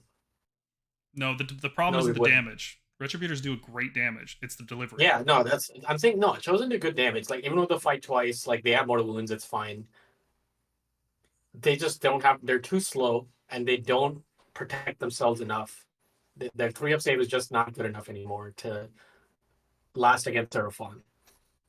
I could see units of 5 Chosen being viable because what happens is like a lot of the lists, like Ravagers, for instance, if you didn't want to run Ogre Therodons, you typically just end up taking a lot of cultists and you don't have like you're not using the ensorcelled banners, the unique enhancement that you get for free.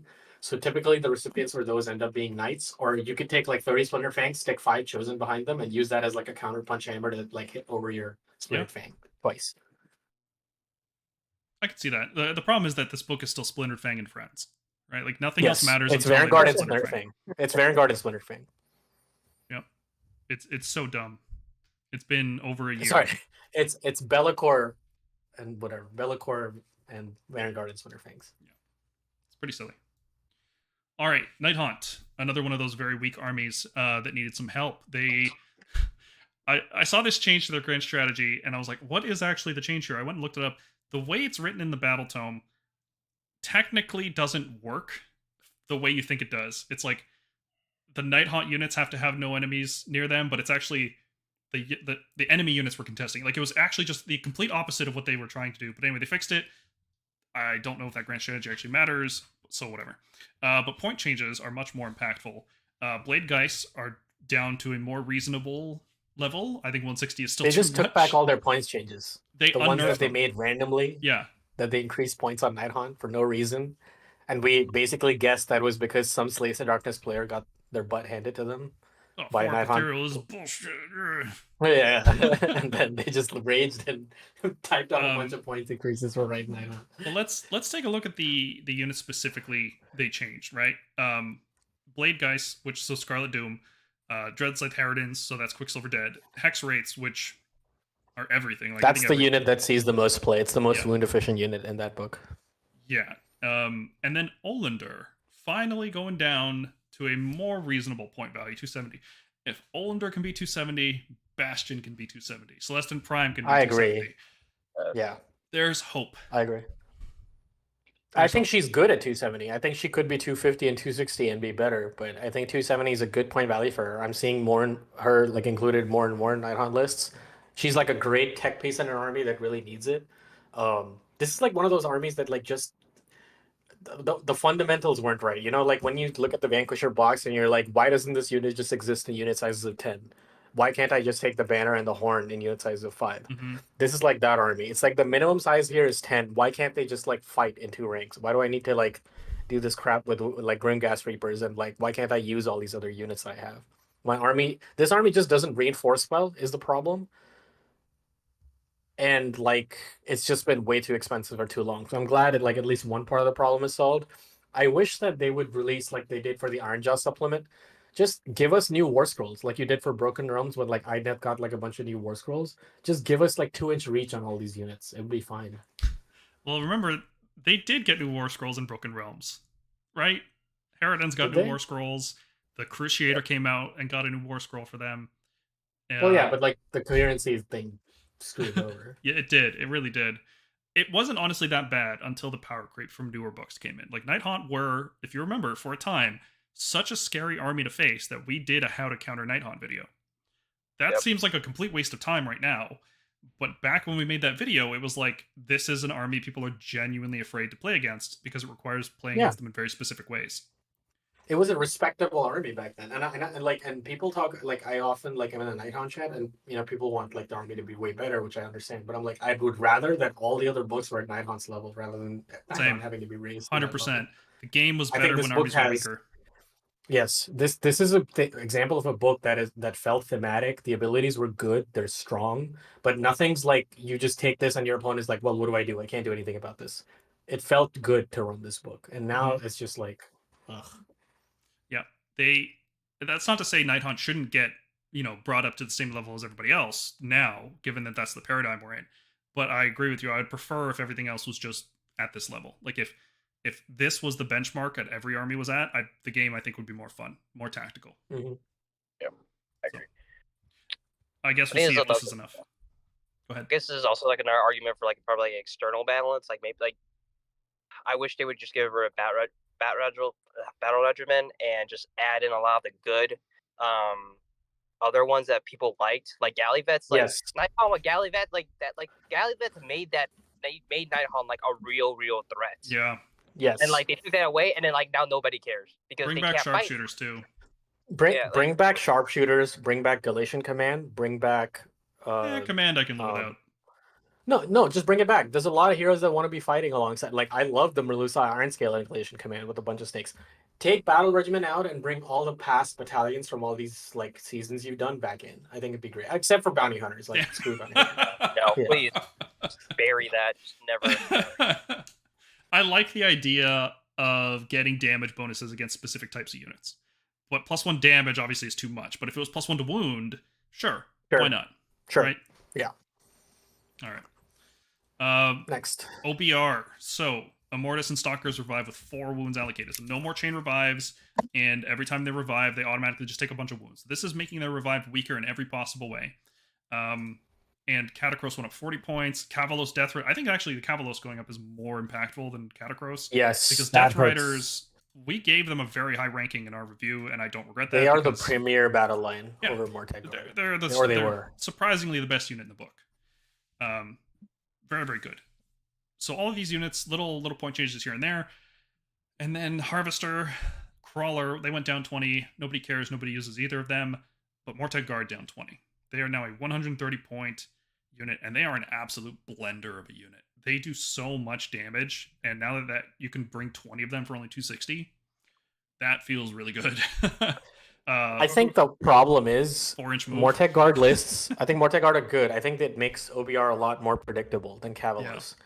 I think Cavalos just have 13-inch move, 2d6. You add +1 to the charge for like the banner. It gave them like a threat range to be able to respond to threats pretty well. Mortec Guard, you know where they're going to be. They're like retributors, you know? Yeah. So it's like... And to give them more speed or more mobility, let's say, because it is kind of more of a movement trick, you go Mortis Praetorians to countercharge with them. Because people will just... If you don't have Mortis Praetorians, people will end just outside of 3 inches of your Mortec Guard, and they do nothing for a turn. And that feels awful. Well, no, they need to charge something in Mortis Praetorians in order for you to countercharge. Oh, really? The- It's not just like yeah, the Nurgle one. It's Okay. yeah. I don't forgot think about it's that. just like a yeah. Hold on. Let me actually don't quote me on that. I haven't played Mortis Praetorians at all. But my point is that if you go Mortis Praetorians, you lose the spell protection from Null Myriad, and then you just die to everything in the meta right now that's going to whip spells at you, like Seraphon and Yeah, just it's people using once Great the Tide. enemy finishes a charge move. Oh, okay. Okay. So you can just not charge them, and then you're fine. Yeah, you can just not charge them. Okay. Yep. So yeah, it's easy. It's easier to play around that. I don't know how OBR is going to leverage this. Mortec Guard are a good unit, but they're hard to use. Harder to use than the previous builds of Death Riders and Mortis Guard. The other changes, I think.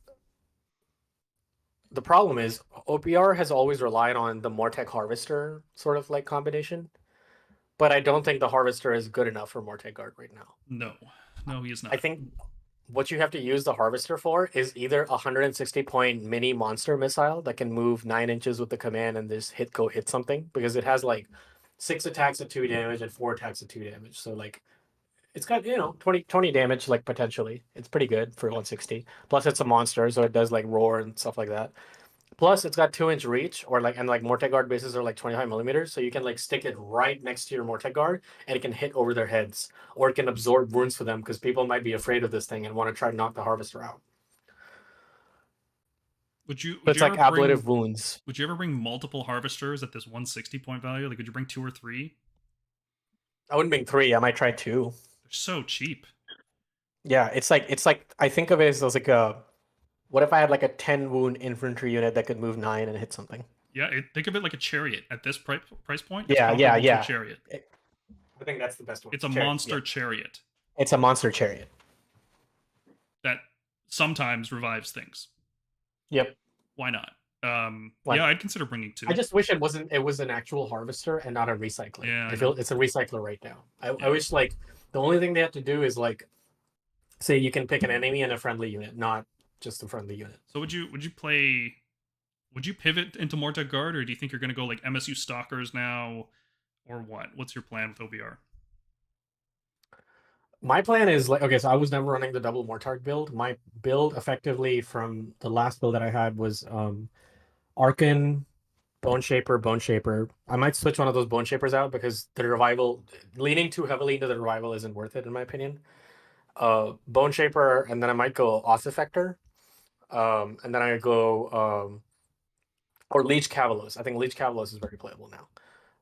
I go Cavalos Death Rider, Immortus Guard, 6 Necropolis Stalkers, 2 Morghast Archai, and an Endless Spell, or I can go 4 Morghast Archai. Oh. I think if we're not leaning too heavily into revival, I think 4 Morghast Archai are pretty good. Because with an Ossiarch or Leech Cavalos, you can buff up their attacks to 4. So now they're 4 attacks at -2 and 3 damage. No commands within 3 inches of them. They can fly 13 inches, same as Cavalos Death Riders. And with empowered Nighthaunt weapons, they have an innate 5-up ward near heroes, so you don't just spend the command to do it. You can give them all-out defense, plus a Mystic Shield. So now they'll have a 2-up save, 5-up ward, 4 times 3, 12 attacks on -2 and 3 damage. You're saying reinforce them, right? Not 2x2? Yes. Yeah, reinforce them. Yeah. That's interesting. Inefficient, but high impact. I wonder just or 6 Stalkers. Just go 6 Stalkers. I think 6 Stalkers is very playable. I wonder if there's a reason why GW is so scared to touch recursion. Because like they already nerfed rally to 10. I wonder like why is recursion there? Like why are they so scared of nerf recursion? Because it's insanely limited. good. Because it's the identity for a lot of death armies. It's not the identity of an army to rally. It's just like a cool tool they have to avoid ranged and magic damage. So they understand they need to put caps on it because sometimes rally was outrunning what ranged and magic damage could actually do. And versus recursion, it's like if you nerf it too far, like Soulblight's recursion was pretty ass in 2nd edition, and that army was the weakest for that reason. The problem with rally is that was done in both hero phases. If it was only your hero phase, it wouldn't have been as big of a problem. Yeah, sure. But the fact that you could retreat and then start rallying immediately at the top of the next turn, that's pretty stupid. Dan says if you have 2 harvesters, you need 2 separate Mortec blocks. I think we're just talking about just using harvesters just for their damage and body. Yeah. Like, not even caring about the recycling.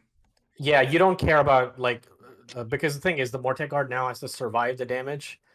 There's a lot of things that'll just deal like 18 to 20 damage to Mortec Guard. You'll maybe get like 4 or 5 back. It's like not worth it to actively keep trying it to support them. Use them as chariots like in Stormcast. We just go forward and hit something. Yeah. Well, that's sorry. I commented on MSU Stalkers. I kind of want to mention that again because I think that might be a viable path forward with this army. It kind of doesn't have like the double fight, and it's like, well, the reason you wanted to reinforce these units was because you revive stack, right? But now you can kind of split them up, and you can have them kind of running on the side, almost like a Dracoline type unit, like a flanking, holding flanks, cutting stuff down kind of thing. I could see arguments for that. There is a battle tactic that relies on having two separate units of stalkers, 9 inches away from enemy units and wholly within enemy territory. Mm-hmm. I think it's fine. The problem is, if someone rolls up with like a reinforced unit and you don't finish them off, let's say, that becomes a problem. Now, not with everyone, but it becomes a problem with things like let's say you fight a mirror match with an OBR player who's playing 6 stalkers or 3 Immortus or 6 Immortus card. You're not going to kill enough, and they're going to revive what you do kill. You need to make enough of an impact where that revival isn't going to matter. Same thing with Gargants. If you don't reinforce stalkers, you don't have that critical damage to just take out a Gargant in one go. Now, I'm not saying there's things you can't do to avoid that. Like, you could do things like charge in a Morghast with an 8+ charge, so you can fight Morghast with a Necropolis Stalker immediately, strike first and normal activate. But again, you're relying on 2 separate units and putting 2 separate units in danger versus 1. You know what the play here is, though, right? Mortek Crawler, strike last. Yeah, the Mortek Crawler could probably be 150 now, 160. Like, if you look at its damage, it's like about the same or like lower than like a Great Cannon, like a City of Sigmar Great Cannon.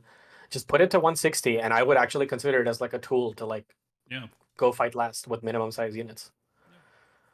Yeah. All right, moving on. Soulblight, just L's across the board. Everything went up. Deadwalker Zombies 150. Cool. That's what they should have been originally. You know what? No, it's not. It's not. Because what if I just wanted to run them as a screen? Now I can't. Because you know why? Because they're costed for Virkos. Yeah, good. That's the problem. No, they're costed for Legion of Night. Okay, well, and Virkos. Virkos was the main one. Direwolves. Cool. I remember I was like, yeah, this is going to be a problem unit. It should be 150, 160. Cool. And they even went out of their way to nerf Fellbats. Look at that. The chaff nerfs are so big, they just spilled into everything, which is cool. So, Belladonna went up. Corpse Cart went up. I'm surprised at that one. I didn't know if Corpse Cart was a problem. Yeah, because 2 of them buffing up +1 to cast. Yeah, the fact that it stacks, right? So people were bringing multiples. Yeah, that's pretty silly. No, it doesn't stack. I think the problem was you just covered a huge amount of board area with +1 to cast. It was really strong, especially if you got like an arcane terrain going. All right, it usually didn't matter because you would just teleport forward and then use the rune and then teleport back because Legion of Night is the dumbest thing ever. Teleporting in. I like how every unit here is paying for its allegiances. Like Vampire Lord on Zombie Dragon, there's no way that unit should be 480, but because Legion of Blood exists, it's still better than Karazai. Like, it's a better war scroll. Yeah, I always look at that, and I'm like, why is Karazai 530? Like, I want to be able to turn off wards and have a 3+ ethereal with Karazai sometimes. It just feels so dumb. Yeah. Okay, Gorslav. I'm surprised Vengorian Lord went up. Why? I was going to say, who like, was playing this? Yeah, that's a weird one. Weird. That's a really weird one. I don't know who was playing this. I know like one person playing this, and the reason is he didn't want to run a Vampire Lord on Zombie Dragon, so he ran a Vengorian Lord in Legion of Blood instead. I don't get it because I'm not. I don't know. I don't see Vengorian Lords being that powerful. They were 10 boons on a 3-up save. It's a Hammer Strike assault right there. That's great. Yeah, Hammer Strike assault, exactly. They're monsters. That's why. They're Gods are Harvesters, but slightly better. Neferata can no longer be an ally. That's cool, right? It was dumb that she could be an ally. Belladamo. And yeah, just everything went up. Soulblight was the most overpowered army ever. Let me give you a hot take here.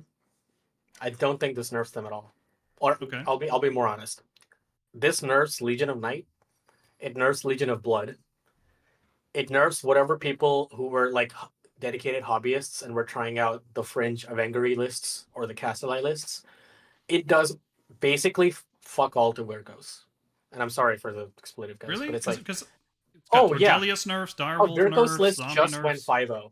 It just went 5-0 or like 4-1 in London again. It was a second list after a Gloomspite guest list. You want to guess what they were running? 80 zombies and 30 skeletons. Okay, but that's better than 180 zombies. The effect is this: they didn't do anything to this list. The list still wins the same way. It just packs a bunch of meat with 5 boards, Torgilus, Belladama, Yeah, well, heroes that can't be shot. that's how the army plays. That's what the book is designed to do. Everything else in Yeah, the book but is not good except that playstyle, and that playstyle is designed to be the only thing that's good. I wish they changed the rules. I don't think zombies should be able to contest objectives if you're like within 3 inches of them or something. Or it must have a hero nearby because they're mindless undead or something. You know, like yeah, exactly. Yeah, they need a hero who's like within 3 inches to be counting for objectives or something. This list is so frustrating to play, and I looked at the really stupid list that I think what Tom Guan was running for like 6 consecutive GTs. It lost 40 zombies, or if you like restructure the list a little bit, it lost a hero, a corpse guard, and a direwolf unit, and the list stays the same. I mean, talking to him in the Discord too, he was because he plays a lot in our Texas GTs and does do the zombie thing. He still feels like it's still a 5-0. He is still a 5-0. Like there's just not. You can still spam and recur so much that like it's really hard to do all that raw damage.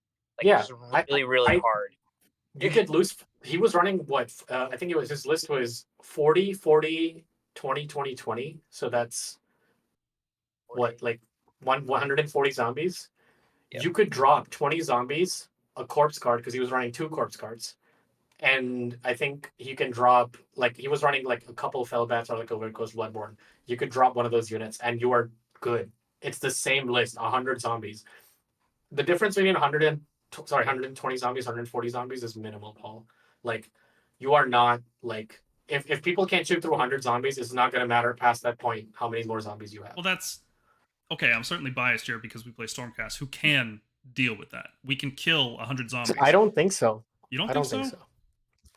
It's not just you can kill them. You need to kill them a very specific way to where all your own units don't die. Yeah. How are you doing that?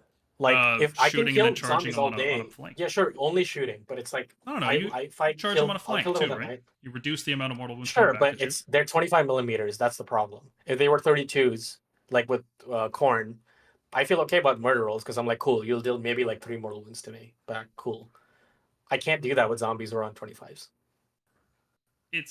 It's not easy, and maybe you're arguing that it should be easy, but like it should be easier. I think the problem is they're also scoring objectives when they come back, and there should be something about them that lets you play the objective angle with them, because the thematic thing about seeing like a bunch of zombies on the table, like people just, it's like very thematic. It's very cool. I like the concept. But it should be like I should be able to either kill them very easily and not have them like just completely destroy me without even swinging back. I should be able to play objectives against them easily. There should be some angle of attack. What's the angle of attack against zombies? They have 5-up wards all over the place. They have recursion for entire units. Sometimes immediate recursion because they'll take a Gorslav. They'll spend like, and the Gorslav doesn't even have to spend a CP these days. He just like brings 1 unit back immediately. And then they'll do mortal wounds. They'll have exploding hits when they hit you because Belladama has a 24-inch aura of exploding hits. It's like, what are you doing? You could definitely make the argument the army's still too strong. Also, thank you, Elliot, for the super chat. Thanks, bud. Okay. I think the problem with Soulblight is that the heroes have Lookout Sir. Right? Yeah. It's too hard to get to the heroes who are the linchpin of this whole thing. And point changes, I don't disagree with your point here that they are not going to be enough of a change, but I just want to give credit where credit's due. These are all good changes, are going in the right direction. Spirit Gale was annoying as heck to play against, right? Just mechanically, it's boring and dumb. Zombies going up from, what were they, 100 initially? Now they're 150. They've taken a 50%. They were 115. 115. Yeah. Okay, they've gone up 35 points since they were released. That's a good change. I think what they're trying to do is make sure that this is still a valid playstyle, because this is the only playstyle in the book. Right? If they get rid of this army has nothing left. I think they should just not have 5-up wards. I think they need to go ahead and have the balls to change the war scrolls. I'd be okay with that. I think you can, just these guys are efficient chaff objective holders. They kill back melee units without doing anything. Why do they need 5-up wards? If they traded the 5-up ward for like a damage buff instead, I'd be okay with that, because at least you're interacting with each other. Like when you play as Soulblight, all you're doing is dying. I don't care. It's like tactical or dying. or make it like Legion of Night. Like Legion of Night is infinitely more playable because the ward is only for like that first turn. But when your chaff all has like when you have 140 wounds, that's turning into 210 wounds after a 5-up ward. That's really oppressive to play against. It is. Stormcast are one of the better equipped armies to deal with it, with stuff like Questers, being able to just nuke heroes out of existence with Comet Fall. Like, different lists that we play have different tools. Other armies struggle a lot more, I would say, for sure, right? Maybe it's not enough. I'm not trying to say you're wrong, because I do think you're right ultimately, that it's probably not going to be enough. But it's gone from like a 65% win rate army. This is probably dropping down to like 58. Still outside reasonable 54, range. yeah, yes. It's still like ultimately I think it's a 55% or above win rate. I think it's still too strong, but this is a big nerf. Like, so let's not discount that. Yeah, they need to nerf the command trait. Like, if you could pick a unit of zombies to have a 5-up ward, that'd be better. I think two units that can have 12-inch auras of 5-up wards for chaff and have like a force multiplier on their wound count is too much. I think that's way too good. Yeah, maybe one of the solutions could be make it so zombies aren't battle line anymore. That way they can't be double reinforced. That could be a solution. Maybe, but they have no problem changing war scrolls. Like, okay, we've had 2 battle scrolls where zombies have been a problem now. When this happened with Stormdrake Guard, they changed the war scroll. They changed Thunderbolt Volley. They need to just have the balls to do it. And I don't know why they don't. Yeah, they've shown that they're willing to change this army, right? This is like, that's good, because if this army stays overpowered, it's really bad for the game. There's a few armies that are like, if this is the most powerful army in the game is way less fun to play, and that's one of them. Who would have expected White King and the mounted White King would need to be nerfed, right? Like, when I read that book, it's recursion. It's the Legion of Night, Black Knight spam. Yeah, I wasn't expecting Black Knights to be too powerful, honestly. Well, if you think about both those heroes, the White King and White King, they come back. That's the problem. Yeah, it's because they revive, right? And I just wasn't expecting that to be worth nerfing when I first read the book. There was a lot of stuff in there I hated. I was like, oh, cool. You can bring a hero back. That's neat. Nothing else. All right, moving on. So what was missing from the Battlescroll? That was not an exhaustive list. Let's take a look at what was missing and maybe why. Obviously, Cities of Sigmar aren't going to get any changes. Their book is still not legal, right? Technically not legal, so there's not going to be any changes. When it does come out, is there anything that needs to be changed, like day -2 errata, like before the book comes out?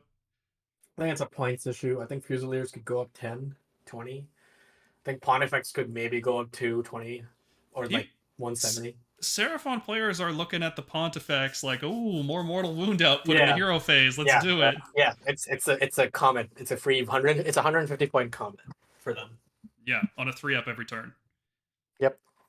For the whole game. Every priest and wizard. Like, if there was a rule where she could only do those things if she's part of a Cities of Sigmar army, that would make her points value absolutely worth it. She is not that good in a Cities of Sigmar army. I think having to do a 3-up without any rerolls, she's just fine for 150. She does no damage. Yep. Her only purpose in life is to give Cities of Sigmar units a 5-up ward. Mm-hmm. The problem is you can use that ability in other armies that are a Comet Fall ability. Yep. So they need to just make it. And they've been doing this in a lot of war scrolls where Neferata's ability is locked to Legion of Blood. So even if you allied her, you couldn't use that one. You should do that for her. You should say only in a Cities of Sigmar army. I agree with that, because Stormcast could probably use her, right? Yeah. In the Comet Fall. I would use her. 30 points over a Vexilor. Yeah. Can do it every turn instead of just one turn. Keep her way back, you know? Yeah. Pretty dumb. I think Command Core need to be nerfed. The stacking revives on a single unit of Fusiliers. That's just going to be dumb. Is it just me? Do you feel like Command Core feels like it was like an Underworld warband and they changed that to a unit last minute? I feel like it was designed by somebody who plays Space Marines. Or Imperial Guard. Yeah, they saw like because didn't 40k Space Marines just get like the Command Core? Yeah, Company Heroes. Company Heroes. Yeah, they're like, hey, let's do that in AOS. Oh, what is it? Like, they got really excited. I'm glad that they're excited and they're passionate and they're thinking of cool rules. The problem is that maybe they just didn't catch it in playtesting or something, because the Command Core is just not fun. Like, it's a little too strong for how durable it is and how cheap it is.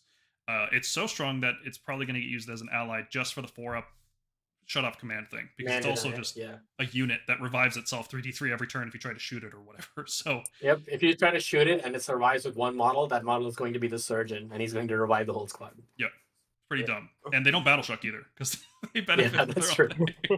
So it's kind of a stupid ally, right? Like, and I don't think it needs to cost more. 170 is a fair price. Just limit the revival not to the same unit, right? That's the main thing. And then have a range on the 4-up ignore. Even if it's like 30 inches, just some. I'm okay with the 4-up ignore. It's just like I'm okay with it. Like, you know how important it is. Like, it's so important to have rerollable charges as a command ability in the way the game is structured right now. That if you just 4-up ignore that, the game swings and you win. It's so stupid. There's a lot of units like that, Paul. I mean, even cockatrices do that, for heaven's sake. Yeah, and they've had to nerf them into oblivion, right? Like, yeah, they're 120. Didn't they get nerfed again? No, they went. They were 1 of 5. They went to 120, and then they stay where they are. Well, 4-ups is like the people who really want consistency out of their lists won't use it because 4-up is not good enough for them. That's the thing, is that's good. That's all the cockatrice does. If it doesn't do that, it does nothing else. This is like a 4-up on top of the revival and everything else. That's why I think the 4-up is fine. I think the revive needs to be nerfed. I agree with that. Yeah. I don't know enough about cities to say if anything else needs to be nerfed. All the elf stuff just doesn't seem good enough to me. No, it's fine. It's too honest. Mason just went 4-1 with an elf list. Yeah, like it's fine. It doesn't need to be nerfed. It's not overpowered. Yeah. It's got some tricks, but they're not reliable enough. Daughters of Cain, no changes. Isn't that interesting? From one of the weaker armies that was getting buffed, and now not worth buffing anymore. Their battle tactics are probably the most reliable in the game. They have 4 really good battle tactics. They're like a solid B tier army just on the back of their battle tactics. Like, yep, they could be nerfed in points and they'd still be pretty much the same strength. Yeah, because they would always be a 3-2 army because the battle tactics are there. A lot of them, if you take 2 units of Canary Hard Renders, you are guaranteed 4 points. I'll put it that way. Yeah. So that's probably why nothing there. I've also noticed this problem with Daughters of Cain where, because Rally was nerfed, like, you're still rallying, right? If you're facing a magic or shooting army, you want the 4-up rally. But if you're doing that, you're not double tapping with the bow snakes. And it's like, you need both. That army needs both. Anytime it can't have both. No, I think bow snakes is dead. I think bow snakes they've nerfed Marathon points enough. Yeah, that's what I'm saying. That's why it's dead. It's because it can't do both. And when you pay that many points for the combo, it doesn't work well. Yeah, I wish, like, this is one of the most dumbest things I've ever seen, considering what has happened to Stormcast before the book even came out. If they just nerfed Marathi's command ability, Marathi could go down 80 points, bow snakes could go back down to 160, and everything would be fine. Yep. But you know they won't. And you know why they won't. Yeah. We can't say it. We say this every time. No idea why they won't touch this. Like, it's just like some boss in that studio is just holding them back. I don't know who. No idea. Fire Slayers. I think Fire Slayers have dropped off quite a lot this season. Even though you can't shoot the Battlesmith, they are struggling with these battle plans, man. The like durable blocks swinging around the middle of the board worked last season. It's not working so well this season, where you need to be more mobile and more reactive and be able to just pivot on a dime. And that is the one thing Fire Slayers don't do. More than any other army in the game, they have mobility problems, right? So I've seen people bad. switching to 2 Rune Smiters for this. I've seen people. What I'm doing is like mostly playing around with allies, namely 2 Vanguard Hunters, or something like 2 Gun Haulers. You know, things to help me get battle tactics and move around the board. Luckily, if the enemy does decide to engage you, Fire Slayer's battle tactics aren't actually that bad. They're pretty good. No, they've got a good pack. Yeah, not terrible. They're like on par with Stormcast now, I'd say, with our new tactic. Yeah, so you can score some points, but if the enemy decides to engage you, but if they don't, you'll have a tough time scoring some battle tactics. Mm-hmm. Mm-hmm. Fire Slayers are also they have a 4-up ignore against spells, which is cool, but their unbinding is actually really bad. Yeah. And this season really wants you to have some unbinding. And if all you can bring is, a heroic pouch action, of Null Dust, the other 4 battle rounds you'll probably lose. Yeah, it's not. They're struggling right now. So I would keep an eye on Fire Slayers. I think their win rate's going to keep dropping. I think they just have like a big tempo issue. Like if you send 3 units of your fire sailor units to go get surround destroy, like it's gonna feel really really bad the rest of the game. Mm-hmm. I Yeah, think, that's I think Yeah, so. they just Just Fire tempo. Slayers are like the army that stays where it is, roughly. Like it's plus or almost like minus a Annihilators foot. in that sense. Well, Yeah, 1 foot, one way or the other. you're moving like maybe 8 inches at the most. Like obviously you could spike 12 on a charge and do great things, but it's like you're moving 8 to 12 inches on average. Mm-hmm. That's not good enough to play the time ability game that they have envisioned. Oh, and they have a terrible turn 1 too. Turn 1 Fire Slayers is maybe the worst turn 1 in the whole game. They move up. That's it. It's bad. It's like the ultimate anvil army, actually. It's not designed to go get anyone. It's designed for things to come hit you so you can hit them back.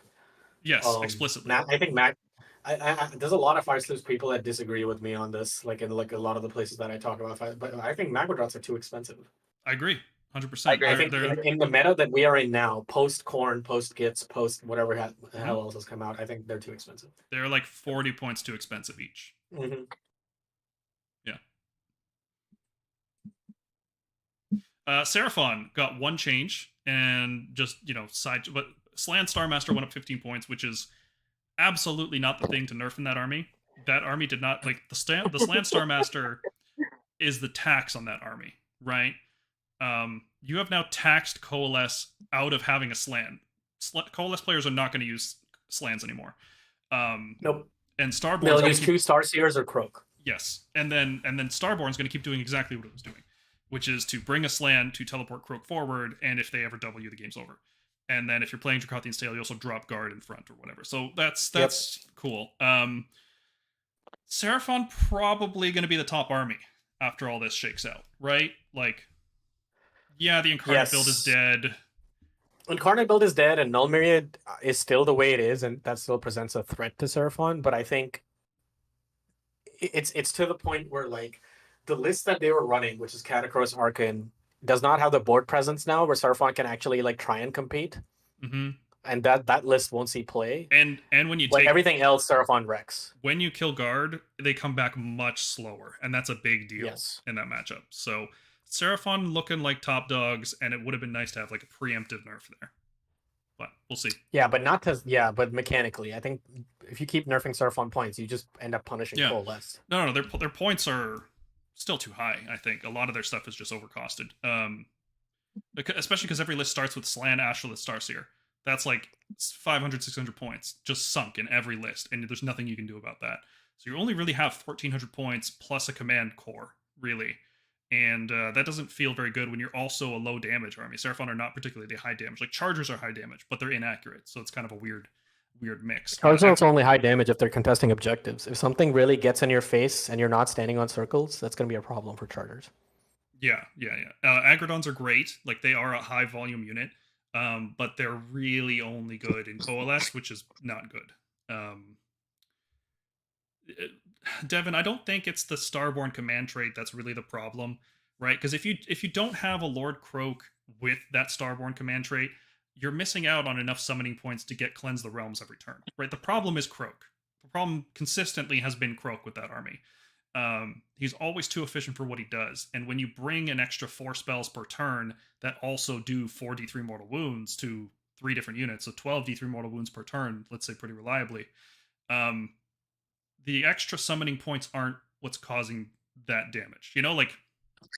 Yeah, I mean, what that means is like they're using the CPP towards the explosion thing, the 2-up D6 mortal wounds crap, but that only is getting to that level because Croak is doing 12 mortal wounds and generating 8 CPP on top of it. So Croak is actually the problem in that list. Yeah, even if you swap Croak out for 2 Starseers who have the same number of spell casts, and let's say you actually find spells that you want to cast with all of them, and you get the same number of CPP, you're missing that 12 D3 mortal wounds every turn. It's Deliverance of Itza that's a problem. That spell is very problematic. Yeah, the D6 follow-up on its own, D6 is not amazing, right? Like, it's strong. Don't get me wrong, it's very strong to hit every unit within 12 inches for D6 mortal wounds. That's very strong. But on its own, it's not going to win the game, and it's not like you're doing that every single turn unless you build a really heavy skew list. And the problem is that the skew list with Croak is being rewarded for skewing, as opposed to being punished for skewing. Does that make any sense? I feel like I'm not explaining that properly, but like Normally, when you build a skew list, there's an obvious glaring weakness. But Croak doing all those mortal wounds kind of gets rid of that weakness. So, okay, I agree. Caradron, no changes. Are they going to top dogs like Seraphon now because they were kind of Well, but they are because of the regiment. Oh I my don't god, even think Regiment it's of that good. Renown. I don't think it's that good. It's not. No. It's not good. It's one of those really swingy things that'll like a just 3-2. end games on a 4-up. No, No, I think it's a 4-1. I think it'll happen where like it'll go in the right matchups, and it's like Kraith. It'll end the games on some 4-ups. I think there's going to be a lot of game. I think it's more 2-3-3-2 territory because of how inefficient it is. Because the Thunderers just die because they can't get inside the boat, so they don't have -1 hit. They don't have +1 save. If you take the 4-up rally, yeah, but you like just die. Okay. Hear me out. We have a local player here, Victor, who used to play 30 Thunderers, Ironclad Gunhauler, and like Chemist Admiral. Okay, he was never inside those boats for any protection. That does not matter. Okay, what he relied on was the 4-up rally, which they have retained in the Regiment of Renown. He relied on the 3-up save, which they have retained. He relied on Unleash Hell, which they have retained, and he relied on this sheer density of wounds on a 3-up save, and the ability to just delete things with 2 Thunderers firing from Chemist and Admiral buffs to -1 to -2 run. He effectively gets to do that exact same thing without having to take that once per game thing where the Admiral gets to issue 2 commands to a boat to where they can fly high and then disembark, because the Gunhaulers just sort of just do that. They just like puke units out anyway. It doesn't do that though. That's the problem, is that everybody thinks that Caradron just swap out frigates for Gunhaulers in this new build, but the problem is that every single buff you want to bring to buff Thunderer damage up requires a boat. You want to bring an Admiral? That's a boat.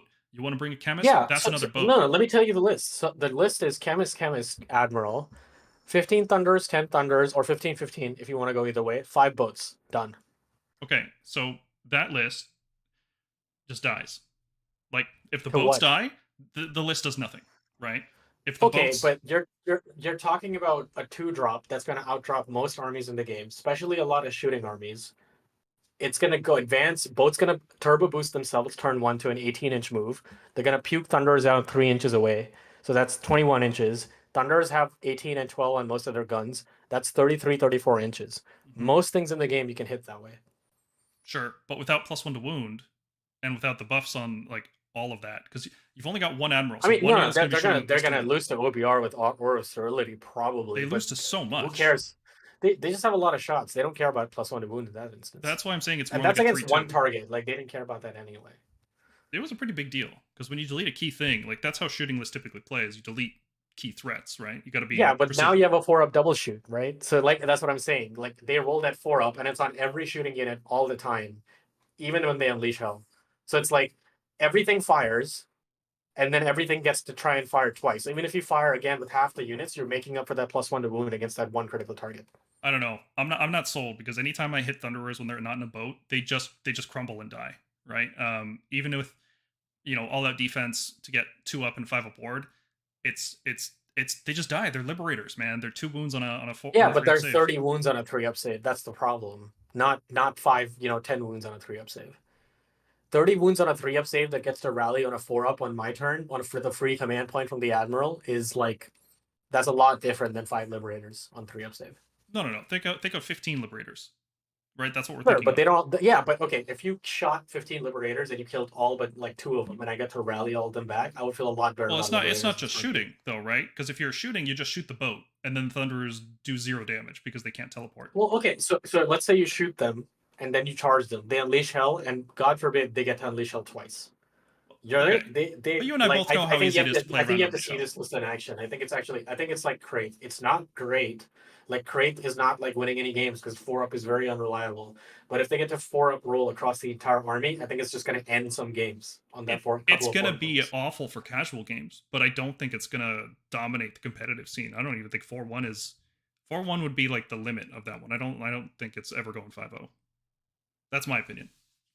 Yeah, I mean, I don't think it's reliable enough for 5-0 because there'll be games where they miss every 4-up and it's going to feel really bad, and then there's going to be games that are going to be over by turn 2 because they roll like 3 4-ups on 2 Thunder blocks and 2 gun haulers, and boom, it's over. Even then, the fact that they're -1 hit the second time they shoot is a big deal because that army doesn't have ways to spread all out attack, can't bring allied vigilors or anything to spread like +1 hit.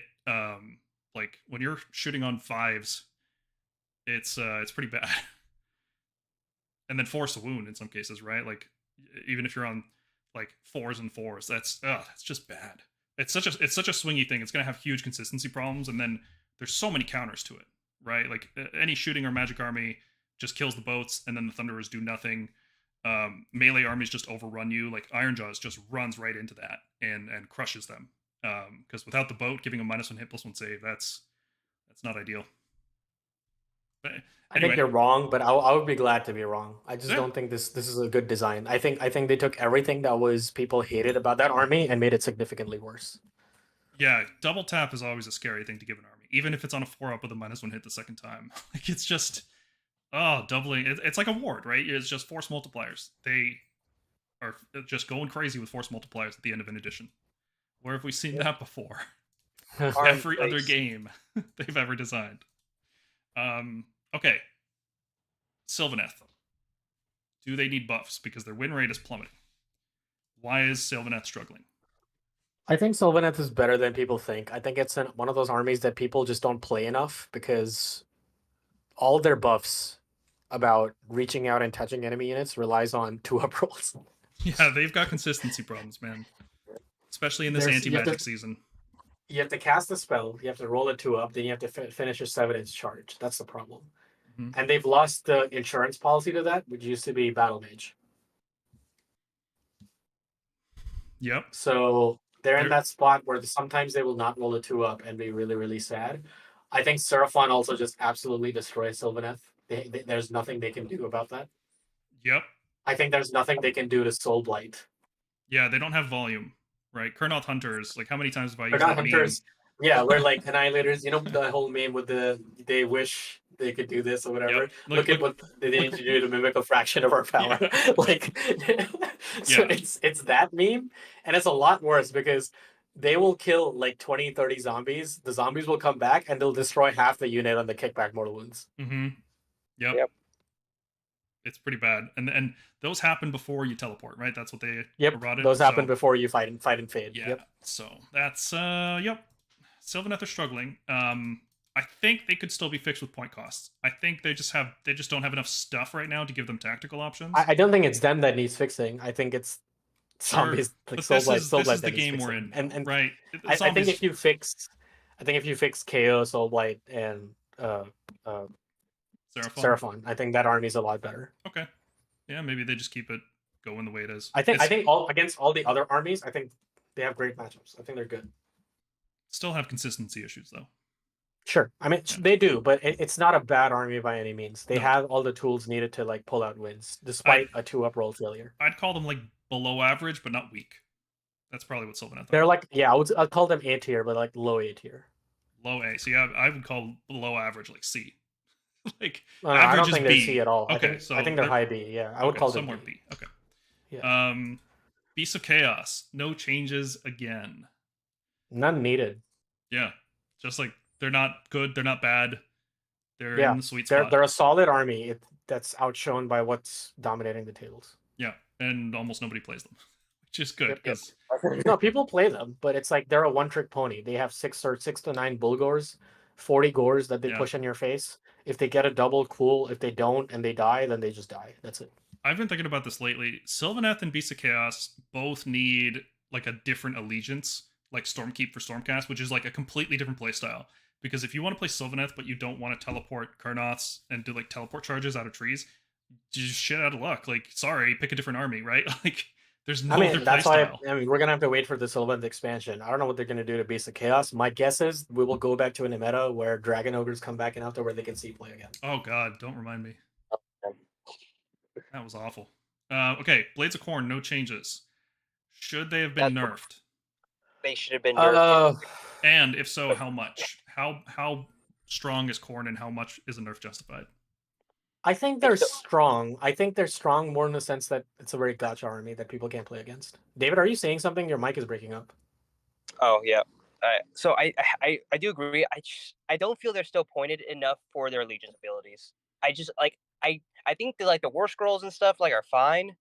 I just really feel their Legion's abilities are not adding up with their point costs. I think they're having the old Zinch problem. I think I'll go one step further. I think their units are all finely pointed. It's the I think heroes, it's the right? heroes. Yeah. I think every hero in that army could go up like 10 to 20 points, and I think that army would lose like about 80 to 100 points and be okay. I also think Blades of Corn has a problem with battle tactics this season. They really have a problem with tactics, yep, because especially if they play against an army that's not actively engaging them. Like, Khorne has some of the scariest threat ranges in the game, but it's completely random, right? Like, you can run 6, sure, but Murderlust is random, charging is random, 3d6 charging is still random. Like, you could have a tremendous threat range, but you usually don't, right? So, like, the enemy player has to play around the possibility, but the Khorne player plays around the averages. And it's just like this weird game where you stay far away and they don't engage you, so you can't score tactics. And as soon as you start doing stuff like surround and destroy, you don't have any units in the middle to contest the objectives and do fighting. And they're not a high damage army either, which is actually really weird. They kind of rely on combat tricks like hero phase fighting and stuff like that. So once you have less units, the fact that they're a low damage army really starts to feel more impactful, right? Yeah. I don't know how to nerf this army if it ever gets, like, I don't even know if it needs to be nerfed right now, frankly. Probably a little bit, maybe. I agree. I think maybe Not lose much. like one hero, or like maybe lose a hero. I think that would feel a lot Maybe better. maybe like 100-point nerf, I think. Or like force them to squeeze like a unit of Blood Warriors down to Blood Reavers or something, right? Like, keep the same list, just swap out one of the units. I don't know. Yeah. It's such a hard army to balance because it's so precisely tuned to exactly what they're supposed to do. Like, Fury Thirster. I think Murderlust is I think all their abilities are cool. I think the heroes are maybe still a little too cheap. I think the problem here is that they balance this army around the fact that it's going to fight every hero phase. Like, that, you have to assume that's going to be the case. That's because it's a possibility. How do you balance an army around that kind of force multiplier? I think the problem is another problem is when you have units that are too cheap, like either heroes or like units like Garrick's Reavers or Magor's Fiends. This army relies on Blood Tide. You can't give them really cheap sources of that because they're going to take that every time. Like, if you give them a really cheap, like 70, 80 point unit, they're going to take that every time because it's so easy to get that unit killed and then generate lots of Blood Tide, which is what they want. Yeah. Yeah. So and that makes a problem for Slaves of Darkness too. One of the favorite thing Khorne's likes doing, and a local player here does, or not local anymore, but back when I was in St. Louis, there was a player who does this. He takes like 2 or 3 Untamed Beasts. Why? They're 80 points. And they have a free game move. He just runs them forward as screens. They die. He gets 3 Blood Tide. Yeah. And they score battle tactics on the way. Yep. Yeah, it's a hard army to balance. I don't think it seems as like Khorne just is one of those armies that doesn't feel like super impressive at like the middle tables, but like a really skilled Khorne player like really raises that ceiling on that army. So I agree. I also don't think I think it's fine. I think there's something that can be monitored but doesn't need to be fixed. I think they have a hard time with battle tactics enough to where whatever's that's oppressive or really great about them will never get to a level of like say Soulblight Gravelords, who have everything, cheap units and autocomplete battle tactics. Yeah, if they nerf Blades of Khorne, I think the way is by making the hero phase fight Blood Tithe ability cost more tithe. Like, swap that with like the Rend one, probably. Sure. Because I think that might be the only way to go, because the point costs aren't wrong. Like, the amount of stuff they have on the table is fine. The army's tricky and people got to learn to play around their tricks, but I think once they do, it's like it's a not a balanced army. Like, it's a little too strong, but it's not like, it's not Soulblight. It's not ruining the game. All right. Tzeentch, no changes except for the Incarnate. So is Tzeentch dead? Finally? Because you can just rupture off enemy Incarnates. Like, oh, that's so many bad matchups now, right? Yeah. Who's piloting Tzeentch? Yeah, it does depend. Yeah. Okay, so Caleb Walters is still going to crush with it, but he's going to be like the only Tzeentch player left in the world. Everyone else is just going to cast Rupture with their Shaman, and then the Incarnate's dead, and the game's over. All right. Please don't buff Tzeentch, for the love of God. Don't buff Tzeentch. Oh my God, no. Never. Flesh Eater Courts, they got no changes because they're getting a new book. They don't need a new book. This is not a secret. Flesh Eaters are getting a new book. We've seen the leaked sprues. And if you haven't, go to our Discord server and check the leaky pipeline. Well, they're also the only Battle Tome left, so. Yes. Yeah. Okay, and then no changes for destruction at all. No point changes, no rule changes. No, they're a fine army. They're strong. I think the new Dragon Regiment of Renown is fine, or Army of Renown. Doesn't need changes in my opinion. It's fine. Looks fine. Yeah. Nothing is too weak or too strong. Even Cruel Boys are doing okay now. So, nicely done. Bone Splitters, forgot all about them. They just don't exist. Thing is, all these armies, like Auric Warclan, Sons of Behemoth, Gloomspite, they both got either new units or like an Army of Renown. So they should probably want to see how that shakes out. Mm-hmm. Because the points will for those like before changing any points or anything, because it'll matter in the future. Are we gonna have to add an Army of Renown to every one of our tier lists? Like, here's the KO army, here's the broad army. Like, it's gonna be annoying because it's like it is a whole. I mean, no, army, I right? think we can just. I think we can consider that part of the army. If the choice is so obvious that the only way that army sees play is the Army of Renown, then it's a no-brainer. Yeah. Like I don't think personally, I don't think the Iron Jaw's Army of Renown is very good because losing Mighty Destroyers is really bad for them. It is. And the pigs are not worth it. Really. Yeah, but I think the Sons of Behemoth Army of Renown is very good. 5 aboard. 5 aboard for broad, and like I think their battle tactics are better, and I think their like the artifacts or whatever they have are better. Yeah, remember when Gargants can take Amulet of Destiny for a 5 aboard? It's back. Yeah, boy. In broad form. Yeah, it's back. In broad form, exactly. Okay. Plus, I think they just got the Stormhorn Monstrous action. The 3d6 move, stupid crap. I hate it's that thing. Yes, but it's like great. Have fun when this army charges you. Worst. It's the worst.